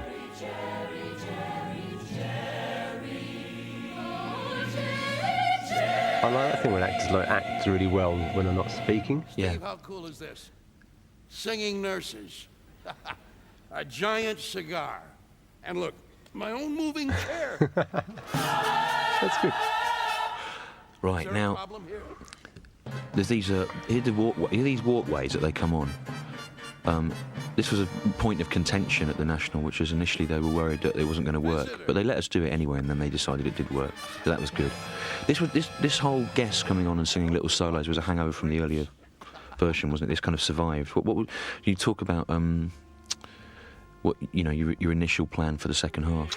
Well, when I initially wanted them all suspended upside down like an executive toy, and so you'd have five, like sort of 5 ball bearings. You know the one, those executive toys where you pick up one of the ball bearings and drop it in the other one at the other end. To do that with opera singers. Yeah, You wanted obviously. them to sing upside down. I didn't want them to literally bang their heads into each other. But it would have been good. It would have been great. So, whilst singing about what happened to them, maybe they've been. And then, during that song, Oh How My Heart Aches for Love, basically this giant heart was going to come and explode with blood all over the stage at the end of it. Eggs, with blood. But the actual realities of doing that, the practical realities of doing that, are unimaginable. You could do it in a movie, though. But basically, there always was a dark second half, even before we went with the religious theme. This is very much like if you watch Weill stuff, as in Kurt Weill, he's very much a songster, just like a sort of collage of songs. In a way, this is very Weillian, Right. I would say. The next sort of 5 or 6 pieces. I know that's quite boring, but to me, it's quite. That line, I like that. Eat, excrete, I copied that off Samuel Beckett. That means it's clever. You teeth. You teething. Did you do some teething off Yeah, Samuel I'm going to Beckett? point out all the bits that are stolen in the second half now. And a lot of them are the bits that people complained about, and Really? some of them are, hundreds of years old. Weird.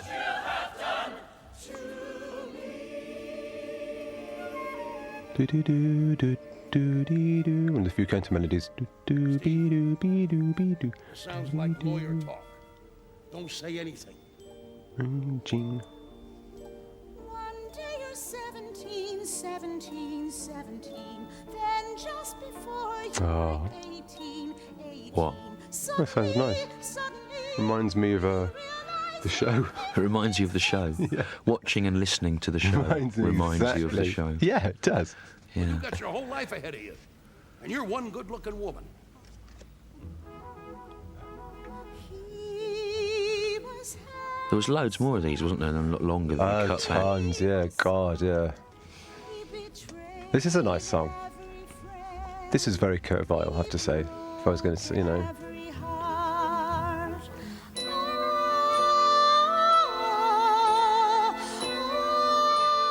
I like the fact that some of the guys dressed up as nurses had beards. We just decided to dress them all as nurses and not try and give them false breasts or do anything with it. I just thought it'd be a bit more strange. It's the kind of thing you have in a dream, isn't it? what? Did you dream about anything last night? Last night, no, you know what? Last night I fell asleep on a sofa. I Really? was so stressed out by everything. Oh, no. I did a stand-up gig and loads of mad people turned up. What did they say? Well, they weren't mad. It was just there was people from the National Humanist Association wanting to talk to us, and the guys putting a live video out, and it just feels everything feels a bit hectic at the moment in that respect. It's a bit frightening. She covers me in care This is nice. I like the way this is done. and sets me fucking alive. That's nice. It's funny. You They have set a him little. on fire, your husband of 15 years? What was it, your anniversary? You know, I think Michael Brandon thought that line up when he played the part before. I've got an idea he might have ad-libbed that. At some point.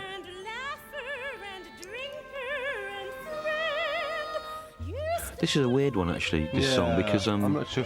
it didn't really fit with her story. Everyone else's songs in this bit seemed like they followed on from the first half, and this one, she not unreasonably asked questions about it, because it doesn't quite really fit with the plot line in the first half. But it's a good song.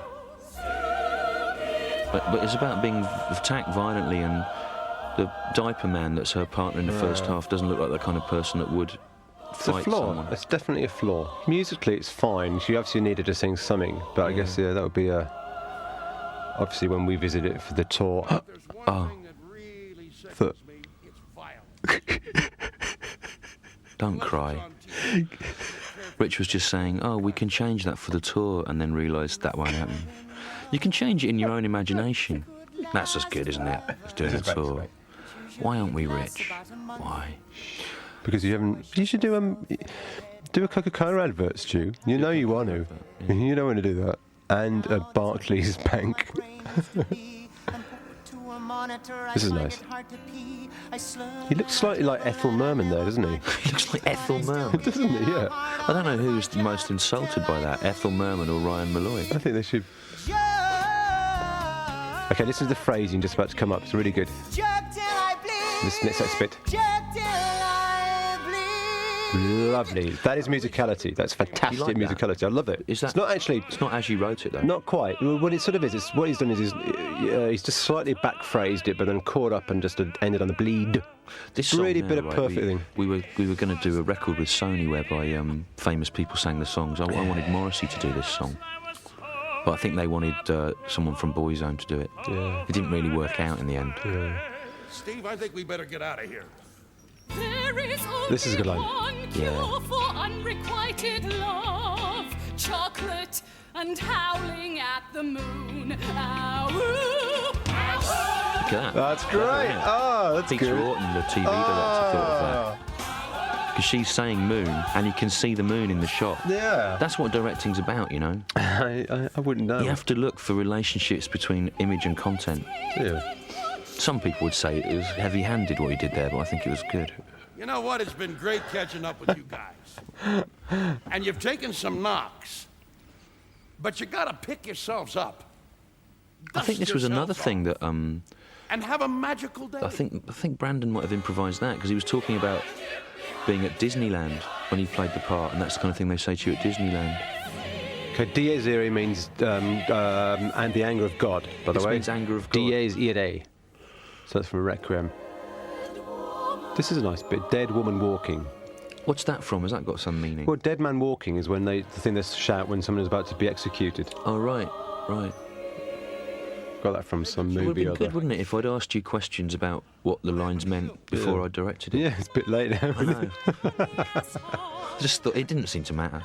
No, The important thing is, It's still the a important line. thing in directing is, are the people facing the front, and can you hear what they're saying? I think trying to understand the piece is That's quite a legendary approach. it's insolent. It's unnecessary. That looks good, doesn't it, on the Not telly? bad.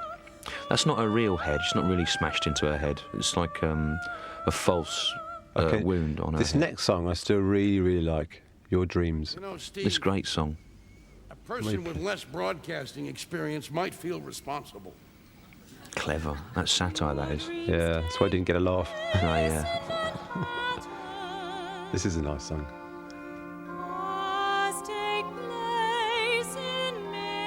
Oh, I'll sing it, babe. Your dreams are driven in a Bentley, as in a rusty Skoda. Big dreams and small dreams. I like the way Steve gently pulls him back at the end of this. Yeah. He did it really well. He was great as like the... We always used to talk about it as Don Quixote and Sancho Panza, as the faithful follower.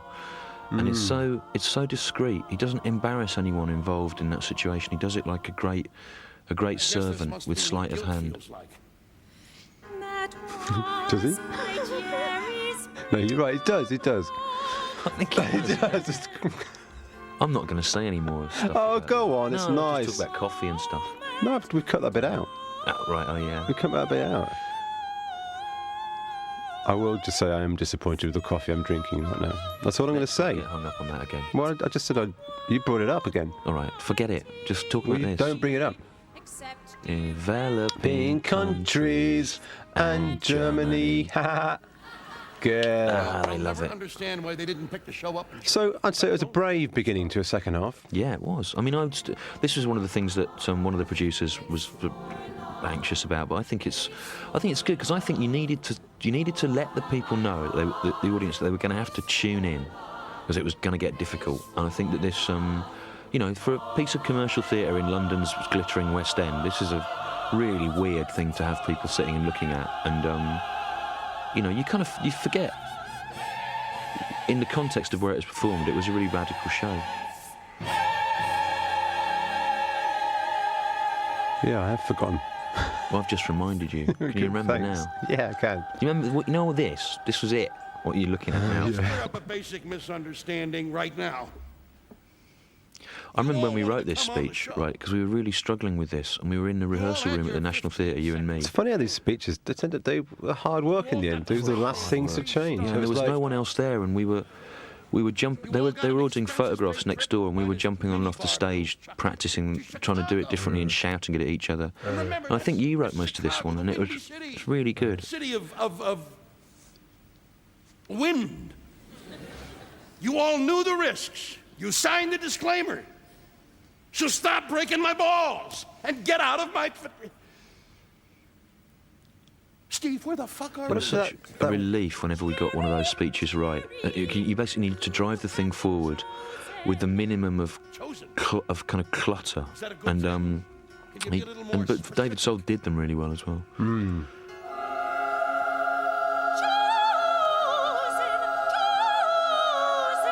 Chosen for what? Will you people stop fucking with me?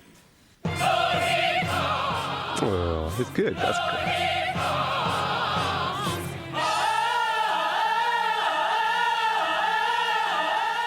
You'll notice he's got one cloven foot. I got the idea for that from a puppet I saw of the devil in Prague, Jonathan Weirus. where he had one cloven foot, and then I looked into it, and it's kind of classic medieval representation of the devil that he had one cloven foot rather than two. This is the cunt song. This is the cunt song, yeah. If you guess how many cunts there are in this song, people, you got.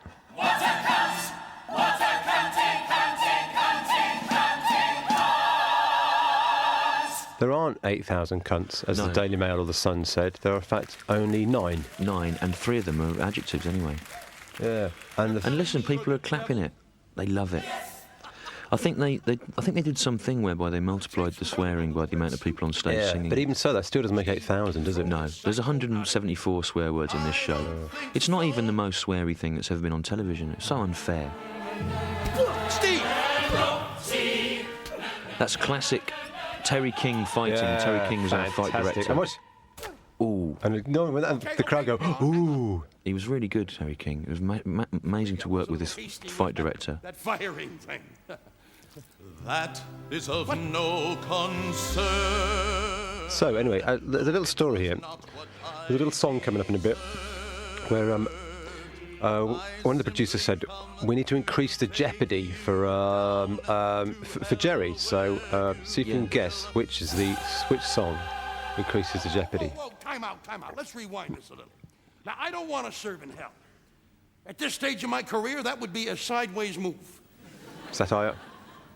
Come, Jerry. Oh, it's not until later. No, it's later. It's later. We must journey south of heaven. Step Tell us about this song. Well, this is a kind of in it as well. yeah. It was it's a list song, isn't it? Of It's also the first kind of. Normally you would. it's a big number. Yeah, you'd start a second half opener with a big number like this. Yeah. A great example of that, actually a really good example of a second half opener is Too Darn Hot, Cole Porter song, which is fantastic. Correct. I think I've got that right. In my memory, it's the second half opener for some reason. I don't know why I say that. Well, why not? David Videla is very good at being a devil. Because it's partly because he wants to. He's very keen to sort of be loved by an audience, so it kind of is very charming in a way that a devil would have to be. Quite casual with it.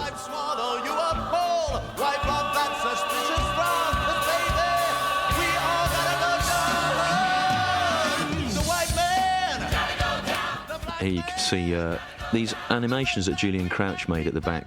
I think they were assembled from studies of mental patients in the early 1900s. There's Ian McCaskill's face there. They're great, really. The detail on those is brilliant. I mean, this was filmed at the Tate Gallery, those escalators.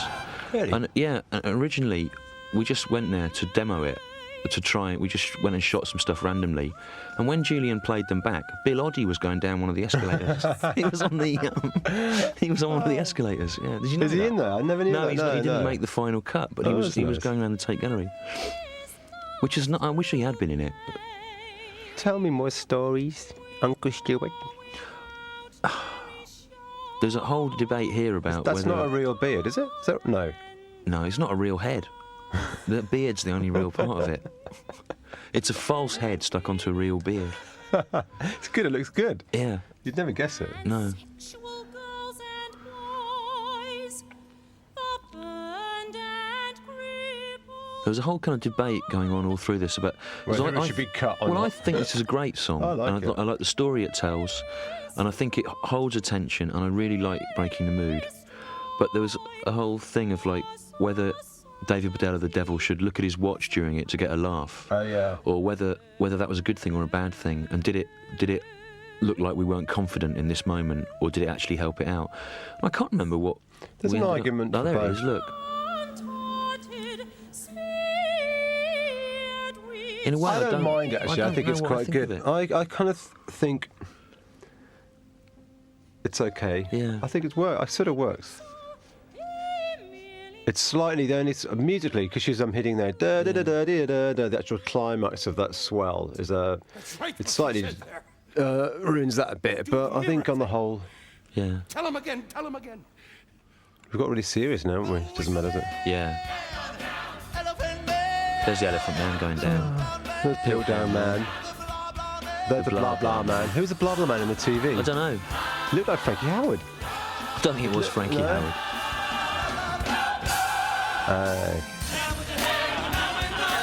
This took so long to do. Yeah, those people walking down steps, they're from early pictures of studies of people with mental problems. I think. They're great. And he animated them really simply. And when we first got into the West End, you know, the producers They're did this real thing people. of you've got to tart it all up. And so they kind of cleaned those animations up and made them more high tech, and they look worse, because actually what's beautiful about them is the fact that you can see the craftsmanship of it. Oh, wait a minute!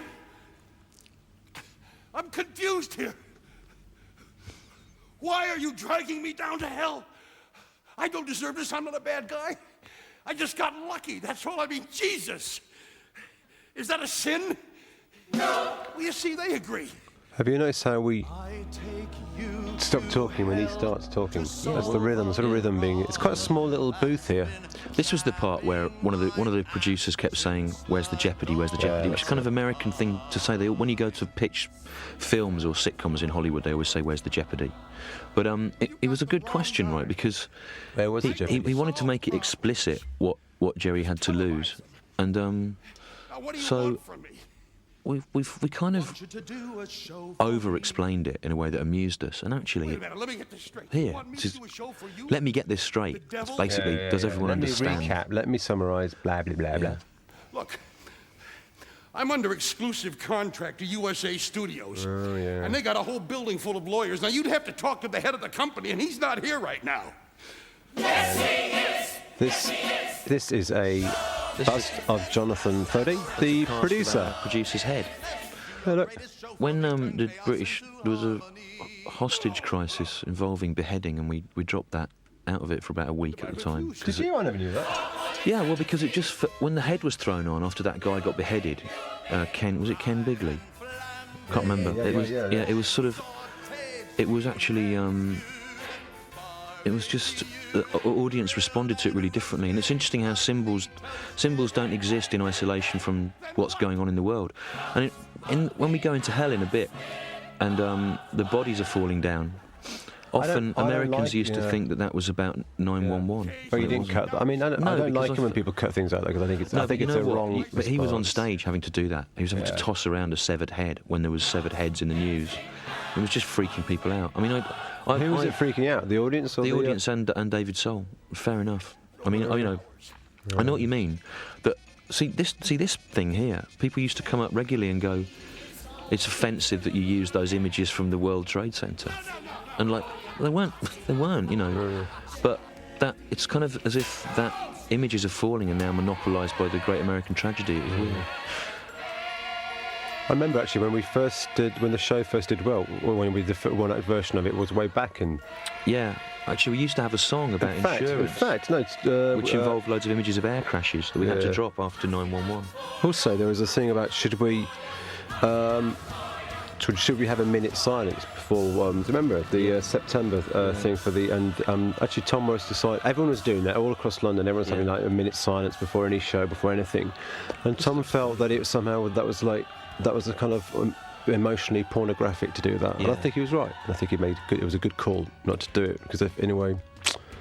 Sharp-eyed viewers will notice that this uses the same language as the setup at the start. Look, it may not be suitable for viewers without a strong grasp of Judeo-Christian mythology, right? Hey, who'd have thought? Who'd have thought? That's supposed to be a gag. It's supposed to be a gag, and it ends up kind of costing us our livelihood. What are you depressed The irony about? is that people with a strong grasp of Judeo-Christian mythology Really like it. It's armchair Christians like you, Stephen Green, if you're watching, you twat.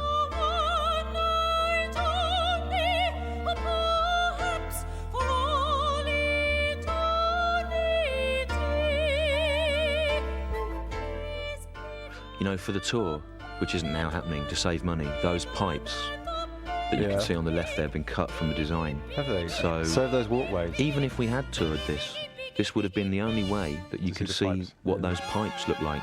Those pipes there. Apparently it's very expensive to tour false pipes around Britain. It's prohibitively expensive to do that.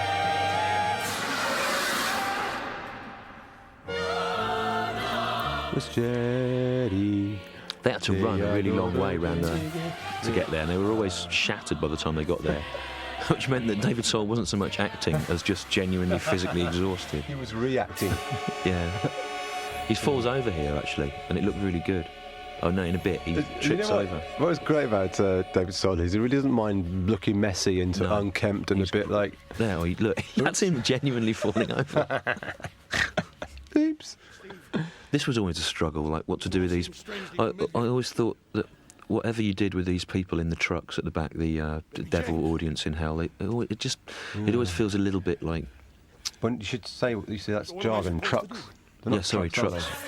Explain to them what a truck is. Well, a truck's a big thing you can fly in and move about. And anyway, I always felt this looked a bit theatrical at the back. I never was quite happy with it. But they did. This second cast did a really good job of holding the focus. Keep going. I just need a poo. Okay, I'll keep talking while Rich goes to the toilet. That microphone's got all smoke coming out of it. Can you see? Can you see it? Don't talk about depressing things. All right, I won't. The irreconcilable and giving both parties some sense of... See, and again, when I listen to this bit, I don't understand what all the fuss was about with the complaints, because it kind of makes it fairly explicit what it's about, and what its meaning is. The Prince of Darkness. This next bit, the words for when Satan comes on, I didn't so much write them as copy them exactly from Milton's Paradise Lost. And when I first heard Richard set them to music, it was at Battersea Arts Centre, and the jazz singer Ian Shaw was singing them. And I was absolutely blown away. I never thought anything I'd written would have anything like this done with it. But I didn't write it, I copied it. Another funny thing about all the complaints is, it's not a new idea to have stuff with a religious theme that's sympathetic to the devil and critical of the notion of God as a tyrannical figure. I mean, we copped all that from Paradise Lost, which is 350 years old. My crown, oh, then God hurled me from the skies. Sorry, I was drifting off there. I'm doing exactly what Rich told me not to do while he's gone to the toilet, which was to become morbid and nostalgic. Simon Munnery had a good line, you know. He said, in Russia, nostalgia is a crime, or at least it used to be in the good old days. Confounded immortal eye, paradise lost. Oh, I'd love to have seen this going around the country. It'd be interesting to see what people would have made of it in different places. And it would have been good fun being on the road with David Soul. He always manages to get pubs to stay open late. That's the power of celebrity. You seem upset. You know when he says things like, "Oh, you seem upset," or whatever. You seem upset. You seem surprised, whatever. I read someone on the internet complaining that that was basically the same joke of understatement over and over again. And of course they're right, but it is what Jerry Springer himself actually does. An apology? What did you say when I was gone? Oh, nothing. Against God in heaven. He's come back now. You went down to earth. Seriously, what did you say? I was just talking about how delighted I was when I first heard the music that you'd set that Devil's opening number to there. Are you out of your mind? Oh yeah, that was a good bit. The first one, yeah. Confound it. And that was very kind of Milton, wasn't it? Yeah, it's from Plough Did you Goes do all Lost, that? Yeah. Oh, you said all that. So let's see if we can get an apology from my next guest. The hypocrite son of the fascist tyrant on high, Jesus of Nazareth? Also, you know. This is a nice song. I like this song. Oh no, not this. Oh, this used to be part of a longer song, didn't it? Yeah, this got cut down. Grab his pants. And pull them down. And this is the song. I know. Listen. Old friend, old foe, I missed you. There's hundreds of songs in this show. Can I just point out once and for all that that is What? not a What a nappy? beautiful Yeah, it's a moment. loincloth. It is a loincloth. If you've seen a nappy like It that, is a- what is that a baby has ever worn a nappy like that? I should explain. We've had a lot of complaints about Jesus wearing Jesus in a nappy. nappy. He's not in a bloody So go ahead, nappy. Satan. Yeah. He's in a a holy, loincloth. spangly loincloth, as befits his holy status. Also, I think the Jesus in the show is a lovely Jesus. He is a good Jesus. I'll say he's a figment of Jerry's imagination. Yeah, he's a a figment few of Jerry's seconds before this is to any. Why are we saying this when obviously nobody in Christian Voice is going to be watching this? Oh, they'll- Why are we talking? They'll be watching it and tossing themselves off with anger. Oh, I've not. Come on. That was angry. So now, Okay, this is Handel pastiche, pure, delightful. Anybody into opera, just go and listen to Handel. It's completely beautiful. You listen to Handel, it'll take away all your blues, or most of them, some of them. Guy had to do this, you know, night after night. He must have done this 450 times, and he would go through phases of. This is Guy who plays Steve the Bouncer in the middle. He'd go through phases of doing it really, really well, and then it would go off the boil, and it went in endless cycles because it was such a struggle for him to always find this moment. And he worked really hard at it. Well, we all worked hard at it, Stu, didn't we? You know, yeah. Look, I'm aware, Rich, that members of the cast and crew are going to be watching this, and that's why I'm trying to individually name them and praise their work. You know, and whereas So you're compromising yourself. I'm not. I'm just trying to make everyone feel Happy. flattered and included. You know. What about, have you included, I've included as many people as I've have you included Pete Orton? I mentioned Peter Orton, the way When? he put the moon in. Oh, you in that mentioned, shot. yeah, I feel that was there was an element of, that could have been construed as derogatory, that comment that you said about Pete. Pete's pointing at you saying it's your idea. Was it? Oh, you lying son of a woman.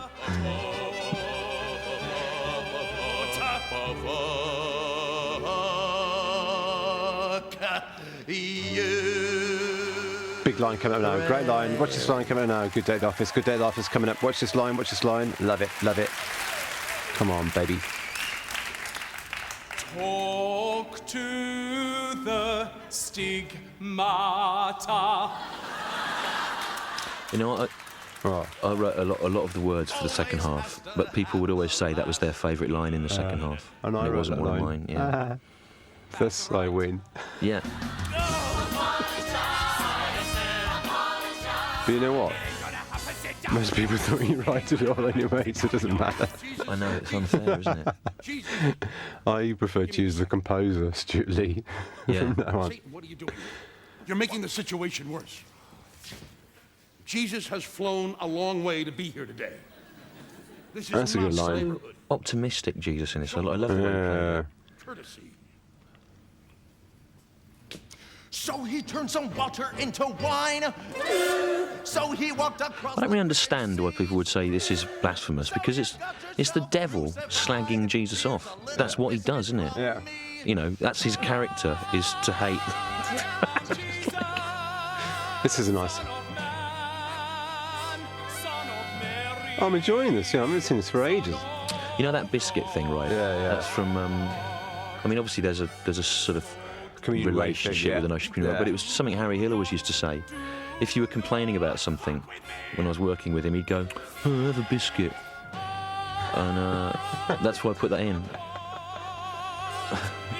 Just, it's kind of, That's good. yeah. Do you know But what's then nice that's about another it? object as well that he's But holding. what's really nice about it is you have a thing of intense anger, righteous anger. Yeah. Biblical. This is righteous anger. It's written as a song about that. And you've got some man throwing a biscuit. So you know, it is a comedy as well. Yeah. And comedy. This is good. And line. comedy is about It's a throwing noble art. biscuits around. Yeah. And Here we go. Actually, I am a bit gay. Oh dear, that's where the trouble started. yeah. No, I remember coming That's into your it, that's studio in it. Brixton. Bring out and the you'd flak written that. jackets. Bring out the bulletproof kit And quick. I remember you'd written that, and I found that so funny. And then we had to have a discussion about what did we think it meant. And your people are going to have to work. And with you it. came up with a really good. Obviously, I always thought it was really came up with a funny. good excuse But you for that came up line. with a great excuse. Which was that, you know, as the embodiment of man, Call yourself Jesus. so that he could understand our hopes and desires, Jesus would have to embody many different forms of sexuality. But also, it's not. But it's really the point funny as is, well. right? They say it's just a bit gay, and a lot of people are a bit gay. That's quite a good thing. It's like basically you have people on the one end of the pole who are totally gay and totally Yeah. straight. That's 1 out of 10 totally straight, 1 out of 10 totally gay. What about the other 8? Are we Yeah. to forget them? Are we to Dunno. forget them, Stuart? Don't know. I mean, Oh, this is a nice. Listen. This is a really quick bit of music. It's about 4 bars. that little thing Straight was in, based yeah. on I did a little drawing of that It's really and good. gave it to Julian Crouch, and he made it. It's really nice. I was thinking of kind of medieval mystery plays, and that's what I kind of had that in mind for all of this, of like it feeling like something you'd have seen in 1500 in the middle of a Yorkshire village. How's the relationship going? Except you won't see it in Yorkshire now, obviously. or any village. Yeah. It's a good costume for them that she came up with. Lovely. Brilliant, because they kind of look like white trash on holiday, but they're also, it's got this Garden of Eden theme going through it. For just a moment.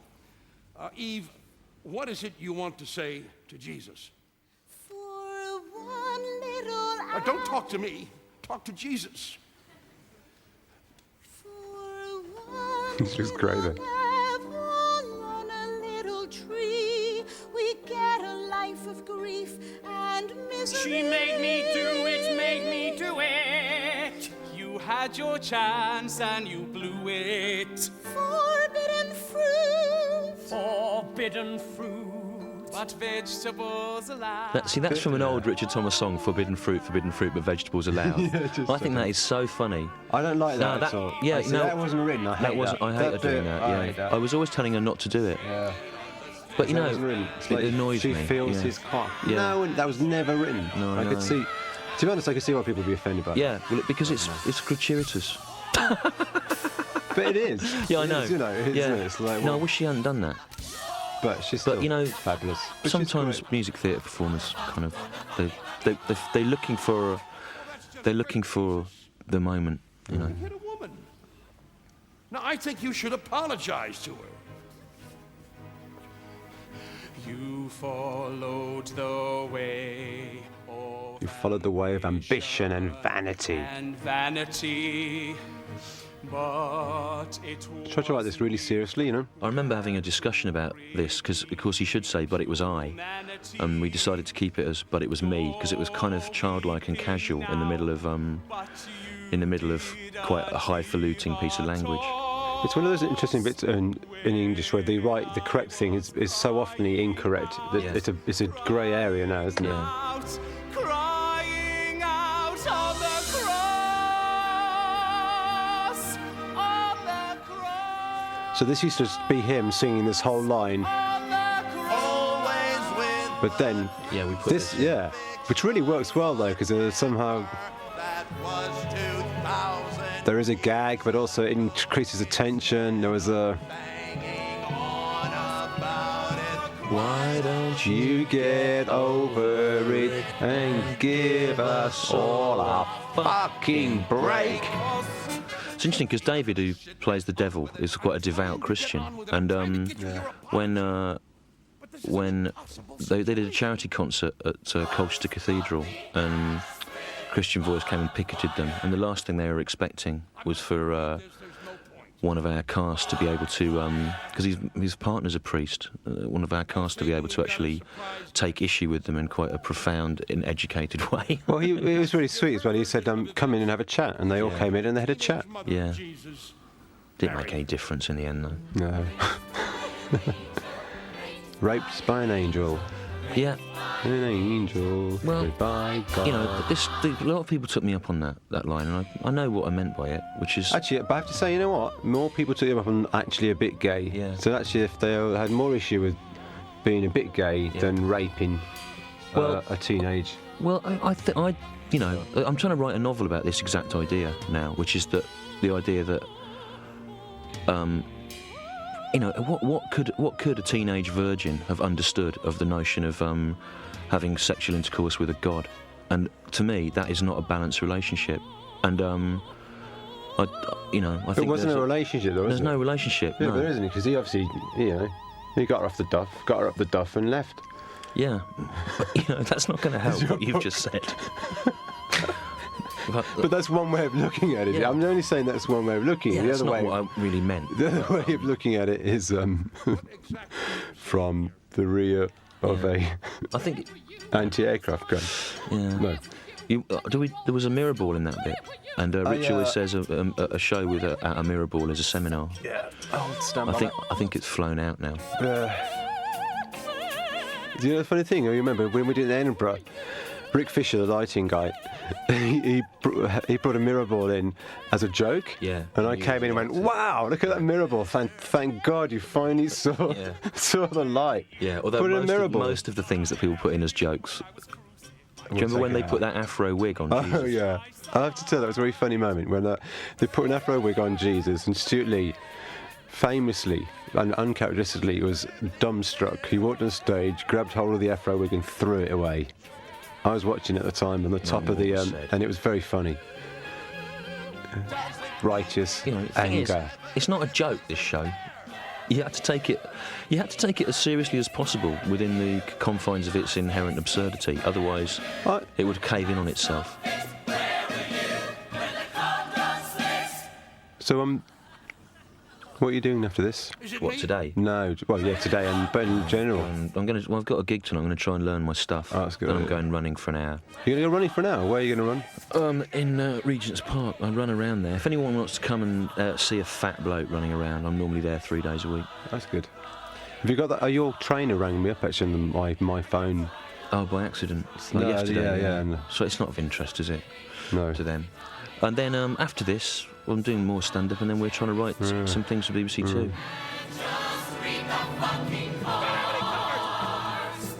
Oh, it's great. Look at him. Breakthrough moment, script-wise. There was always a point where the second half went wrong, and it just kept changing. And then when we wrote this bit, we knew we'd kind of fixed it up to a point.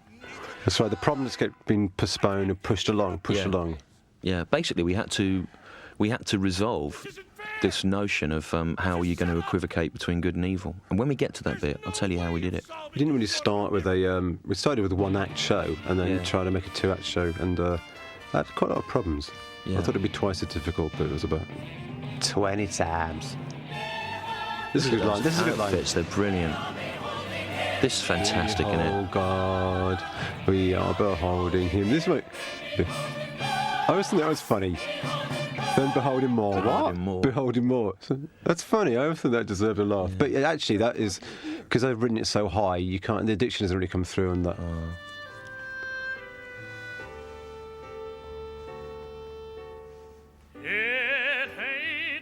If you look on the DVD extras, folks, you'll be able to see Rich singing this song as a Tom Waits parody. This is in many ways a tribute to Tom Waits. This is my. I think this He is was a probably godlike my. figure in music. This is probably my favourite bit. Also, again, we got fuss about this, but they said we portrayed God as a sexual deviant, and we didn't. There's no Yeah, point. there's no where sexual deviancy about it. his sexuality is never addressed, but he probably was gay. God. Who? God. But no, What he wasn't. But his sexuality is never actually addressed in the show, so I don't know where this stuff about God being a sexual deviant came from that was used as another stick to close us down. But but the idea of God saying, I don't know what to do, I've had enough, it's not a new idea, this idea of, like, where's God Do you know what I like about that bit? Is this lovely little, seatbelt. yeah, he has to be seat belted into that. Oh, it's like health and safety. Health and safety, yeah. Oh, it's really funny. Yeah. Oh, look at that great belt. I mean, I find that funny, the idea that an omnipotent God would have to wear a seatbelt in a flying chair. It didn't bother me. Ah. I'm so happy that gets a big clap. God, you weren't on Satan's list of guests. What are you doing here? What do you want? Sit in heaven beside me, hold my hand and guide me. I think he's a great God. I can't see why I people were noticed his annoyed rings about the first time ever. it. You know, if that was God, They weren't were they annoyed? I mean, I got a list. They were quite low down. Oh, that's funny. That's nice. In fact, it's difficult. Sit in heaven beside you? Look at those hold your rings. hand and guide you? Well, that's a no-brainer. I'm your man. And Satan, you can take that barbed wire and stick it up your own ass. Back into your sky. That's funny. I think that's funny, but he thinks he's won. it's always only Another you fight. No, I love that bit. I don't think so. I don't think so. He's mine. Like, I don't think so. that was. I don't think so. I don't think so. Now, this whole section, we had terrible trouble with this for years. It wasn't until we actually had the resources to have a fight director and a choreographer. We tried so many ways of filling this little space. It was Yeah. awful. We used to go straight to a fight, whereas in fact, because we had there was no Yeah. reason for the fight, or it was just another fight. It was really Also, I remember when I realised that we would be able to. This is how we increased the jeopardy for Jerry. Most of the problems in the show were solved with music and script, but when we finally had resources, when we got into the National, to build things, I said to Julian, "Let's put a gibbet in, and we can fly him up in it, and then it will be kind of." Then he's obviously in some peril. And this is one of the few problems in the show that was actually solved by throwing money at the problem rather than throwing script manure. work. Chance to sort this out. Yeah. I have a dream. I have a dream where everyone here turns to their neighbor, I went in that gibbet once. What was it like? shakes Well, them by the I hand. was a bit fat for it, and it was like wearing a kind of S&M corset. I quite enjoyed it. Such a bad guy. Is it quite scary? It's quite high up, isn't it? Come on over, my Yeah. wife's making meatloaf. That bit's good fun when you drop. Didn't the gibbet nearly fall? The gibbet fell one time, didn't it? Yeah, it fell. You know what? It fell. There was a man. problem with it really early Yeah. on. And it got caught up, and it fell, and it swung. 4-score-and-7 And it nearly knocked a load of people over, one of whom was pregnant. And then I think we pulled the show that night for because we were worried about. Oh yeah, No, they didn't. it was halfway through. The platform jammed, and the thing was swinging around. It was really dangerous, and we had to stop the show halfway through. And in other abstract concepts like smell.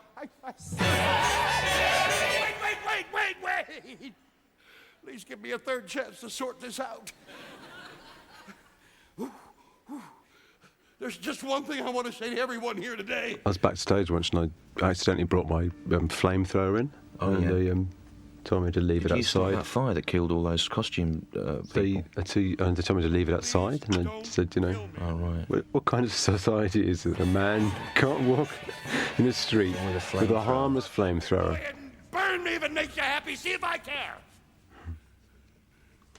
You're never going to agree. I remember when we wrote this speech as well. This was another one that we've been kicking this around for months. This was the last rewrite. This was the last rewrite, and we did it That's why. Do you know what I find it? You and I me- still find it quite hard to watch this bit now because it's like because of the pain of writing It's it. really rough and But I recording. remember we kept writing it, and then we would each take it in turns to Rewriting. stand on the little stage in the rehearsal room and declaim it to each other. But it's quite a hard thing. How does a man impossible. This is- reconcile? this is No, the- how does a man reconcile the forces of good and evil? Well, how we do it People heard of yin and yang, is we go back to love and William Blake's Marriage of Heaven and Hell, Exactly. attraction and which is repulsion. where It's the human condition these we're talking lines about here. are Energy freely adapted from. is pure delight. Energy is pure delight, because Nothing his is whole thing is wrong, about and if a nothing is god has right, created a lamb and a everything lion, that lives is then he holy. must have purposes for them, irrespective of their different energies. And I think that's the only useful message you could distill from the useless way that Jerry Springer himself always refuses to comment at the end of any of the shows.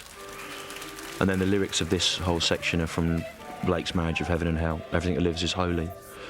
And I can't understand why people got so upset about it. It seems to me that this is a very positive message Yeah, I know. of like, don't judge and tolerance. Well, and it's very simple. It's based on a Christian judge not, lest ye be judged. yeah, But we were trying to write a comedy. yeah. But the good thing about, it always left me feeling really happy. look at those Also, you angels say with we're trying to write a cocks. copy, but they're angels with cocks and tits. That is Yeah, funny. that is very So funny. in the middle of a thing from William Blake. But angels are supposed to be androgynous, aren't they? Yeah. Well, yeah. Ish. Kind of. Are we on shaky wicket We're on there? shake. I don't think. Thin ice I don't there, think do you you'll think? find. Thin ice? I don't think you'll find a representation of angels in Christian art where they've got tits and cocks. Well, we have here. This is Christian Yes, art. okay, fine. I found it now. Yeah. They're great, aren't they, those I angels? remember, Julian Crouch. when he first got those in, I remember just feeling so happy. Because, basically, you write Weird, something. though, isn't he? He thought of that. This is another one of Jenny Arnold's fabulous dances. These are ostrich feathers. They're very expensive. If the show had toured, we were going to have less of these to save money. But it won't be touring now anyway due to Couldn't they Christian use Voice. the ones that we, what happens to these ones? Where are the, They're in my house. are they in your house? Yeah. I sleep on them. We wonder where I they sleep naked I wonder where on they those got to. every I wonder where night. they got to. I've changed since I became a West End theatre director. I will now sleep on orange ostrich feathers. Yeah. That's I not. find I can't sleep on sheets anymore. I find them very uncomfortable. It's hard to know what to do here. All the Jerrys, everyone that's played Jerry has had their own way of filling this gap where you're in a thing. I think David did very well. Yeah.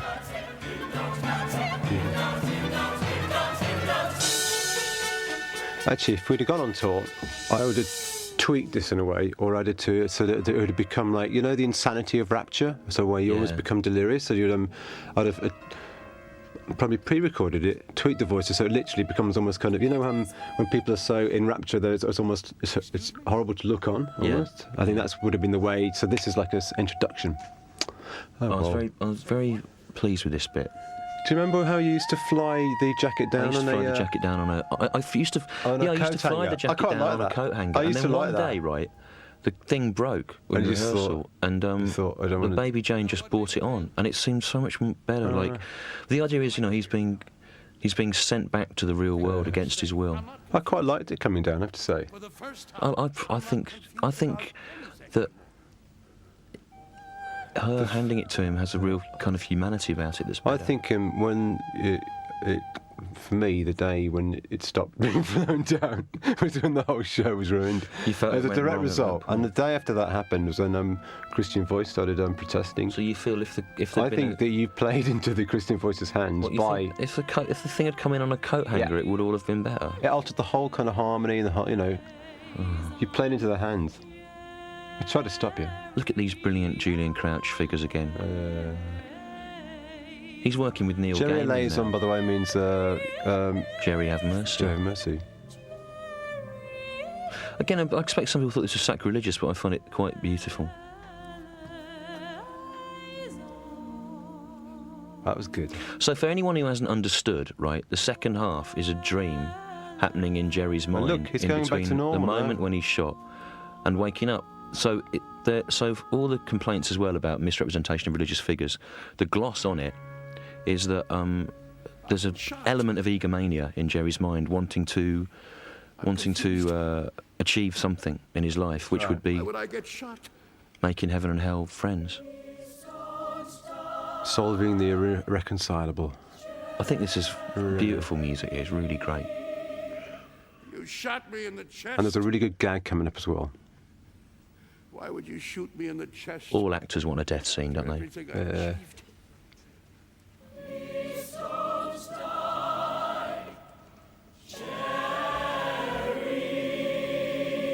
Accidentally shot by a man in a diaper trying to kill a member of the Ku Klux Klan.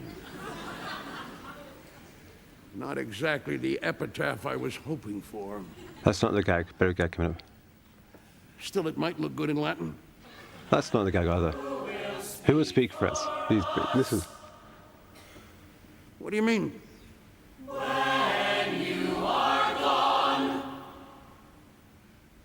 Oh, you got lots of people out there. Yeah. You got Oprah Winfrey. She's too tame. Sally Jesse Raphael. She's too old. Dr. Phil. He's too shit. But this is Ricky Lake. the pause here. I love it. I love it. Yeah. Credit where credit's due. Yeah, well done. Great. You could have held it. If you don't mind, I think I'll try to get to a hospital. And now the final speech comes after this, which is another thing we laboured over for about 6 months.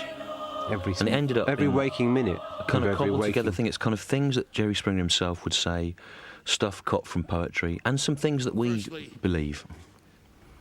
I'd like to add my name to the list of celebrities calling for tighter gun control. He did it really funny. Yeah. Secondly, it's been a hell of a day. I've learned that there are no absolutes of good and evil. Jerry, actually, the real Jerry, profoundly disagrees with us on this Yeah. point. In fact, more than any, I He mean, was really angry about that line. and you know, But he feels on some level that he's the voice of God on Looking earth. at a dying man No, he here. explained to me. did he? Yeah. What? You're looking well, at yourselves. on my website, there's the interview with him, and you can see what he said. Whatever. And for better or for worse, history defines us by what we do and what we choose not to do. Hopefully, what will survive of us is love. I copied that from a Philip So until the Larkin next time. poem, where it's always used wrongly out of context to mean that what will survive us is love, and he doesn't actually mean that. What he means is what will survive us is the notion of love or man's belief in love, but perhaps not love itself. It's from an Arundel tomb. Wow, nice. And Nick Heitner picked me up on it and assumed that I'd used it wrongly. What did But he I'd use? actually used it wrongly on purpose. Oh, hello. So, you know, but it was good of him to... What So, do you yeah, mean? well, what I'm Jerry- confused now. What you mean by that? Well, now. what Jerry said about that, when he said, I thought it was, when you came out of the line, I thought, wow, that's amazingly sentimental for Stuart. yeah. I should, but was it? I'm No, it's confused not- what it's you not. mean. What it describes a statue of two people that are on a tomb and they're holding hands. Yeah. And of course, what he's saying is we don't know that they may have had a terrible life. They may have been at each other's throats all the time. Right. The way they've chosen to be remembered is in an image of loving repose. No, that line about absolutes of good and evil. Jerry said that he accused me of being a fascist for that. He said, Well, it was the "nothing is wrong, nothing is right" line. He didn't Yeah. like that. But Yeah.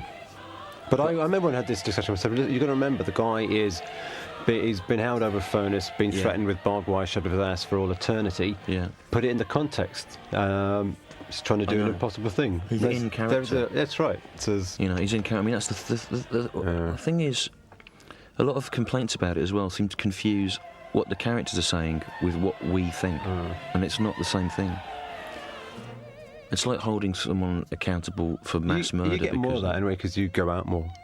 I go out more, yeah, so I get more of abuse. I get emails at the moment, you know, from people saying, we apologise for all the Christians complaining about the show. Nice. We're Christians, don't worry, we're praying for you. And I email them back and I go, can you just stop doing that? It's a bit frightening, the idea of being prayed for. Oh, I like it. Well, I'll tell them to pray for you. Pray for me, yeah. Tell them I'm happy for prayers.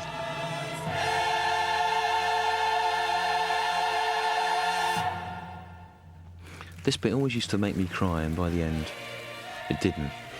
Because you were so sick of Because it. I'd seen it 350 times. You knew it was, But you I knew it was still coming think next. it's great. Now, another interesting I'm gonna thing turn is, this up now. right, you see, when he walks up the stairs here, when I met Jerry Springer, he said to me... He said I wouldn't walk up the stairs No, he like said that. to me, what happens to me at the end when I'm walking up the stairs? Am I going to heaven or am I going to hell? And I said, well, we used to have God and the devil either side, and in the end we pulled them out because it seemed like it was too meaningful, and I preferred to leave it so you didn't really know where he'd gone, whether he'd been redeemed or damned or just whatever. Oh, I think it's just he's moving on, isn't I know, he? but it's He's, strange because what Jerry Springer seemed to be saying, it's like he was asking me what we thought would happen to him, whether he would go to heaven or hell. And I think that's why he freaked out a bit when he saw it in London, because I think this kind of what might have made him think about what his own life would add up to. It must be very strange watching a theatrical representation of yourself He does it killed. very. He does it. And David Soul He's very chooses to frank. give nothing away there. The way you know, it that's doesn't. good. The face, it doesn't tell you anything. Yeah. Clap, clap, clap, clap, clapping, clapping, clapping, clapping. What do you think of this clapping? Oh yeah, we cut that. All right. Oh, they cut out the curtain call. Yeah. So normally what used to happen was there'd be a big curtain call so they could all dress up as this. Yeah. And then Stuart doesn't like this, and he's probably going to go on at length. I came round to it, but I would still rather have ended the show on Jerry standing on the stairs there, because I feel like... Yeah, let's not go into all that. Well, you can All if you right, want. okay. Well, I felt like it leaves demeans an it. element of doubt, whereas this feels like a sop to West End audiences' idea of what a show should be. In fact, I'm glad the show's never going to be performed again due to Christian Voice. Because I hate this bit. So there's the stairs. John Foday, our producer, he's obsessed with stairs. The good stairs, though. They are good. Basically, this whole section was worked out between Richard, Martin Lowe, the original musical director, and Jenny Arnold, the choreographer. And it had to be all coordinated about how long it would take people to get changed and coming down the steps and everything. I used to enjoy watching it from the side, off stage, because the steps up to the back of those steps were really steep. It was a real struggle for people to Do you get know up. what I like about it, though? I think is, I mean, I know you funny. hate. No, I like it's it. funny, but it's just when you're there live, it just seems like it looks like there's like 40 or 50 of them. Yeah. Oh, that's I mean, 'cause what, they're I, what I like about it is it ends up with everyone looking the same, and that seems to me to be quite a radical thing to do in a genre that's very much based around stars and individuals. To like, they look like a company, and I like that about them.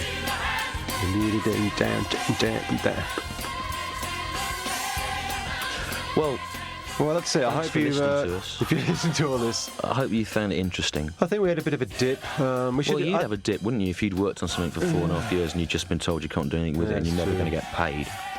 So I think, I thought we did the first. I think the commentary, right? I mean, I might be wrong. When I listen back to it, I think the first half commentary was really good. The second half, I feel we were a little muted, but also we did have a big lunch, which I think slowed us down a bit. I know you don't see that as a factor, but I really think that is, and it's Can I just say about this bit here? When I was a teenager, I saw Richard Eyre's production of Guys and Dolls at the National, and it was the best thing I ever saw. And I queued up overnight with my sister, and there's this great bit, and this is called I think it's called a shush chorus or something. And they did this little, and I just said I wanted something like this in it at some point, and it was an amazing moment. When I was 4, I saw Jimmy Tarbuck and the Irish singing group The Bachelors in a version of Jack in the Beanstalk in a theatre in Birmingham. Yeah. And what happened? Why didn't you have a beanstalk in the show? Well, I wanted one. Well, you never said that. I would have been very happy for a beanstalk. Well, maybe it can be in the next thing we do. You deliberately jeopardised the whole show. Do you know where the beanstalk would have gone, you know? Can I just say I blame you more than I blame Christian Voice? You think if there'd been a beanstalk in it, Christian Voice would have liked it? Yeah. I'm saying exactly What, that. a beanstalk and a coat hanger would have made all the difference. I'm saying exactly those two things now. Well, it's not my fault. I didn't know it was going to happen. All those three things are your fault. Mind you, I don't mean that. Jack and the Beanstalk's still touring, isn't it? Yeah, You know. That's been popular for hundreds of years now. You don't see them getting that off.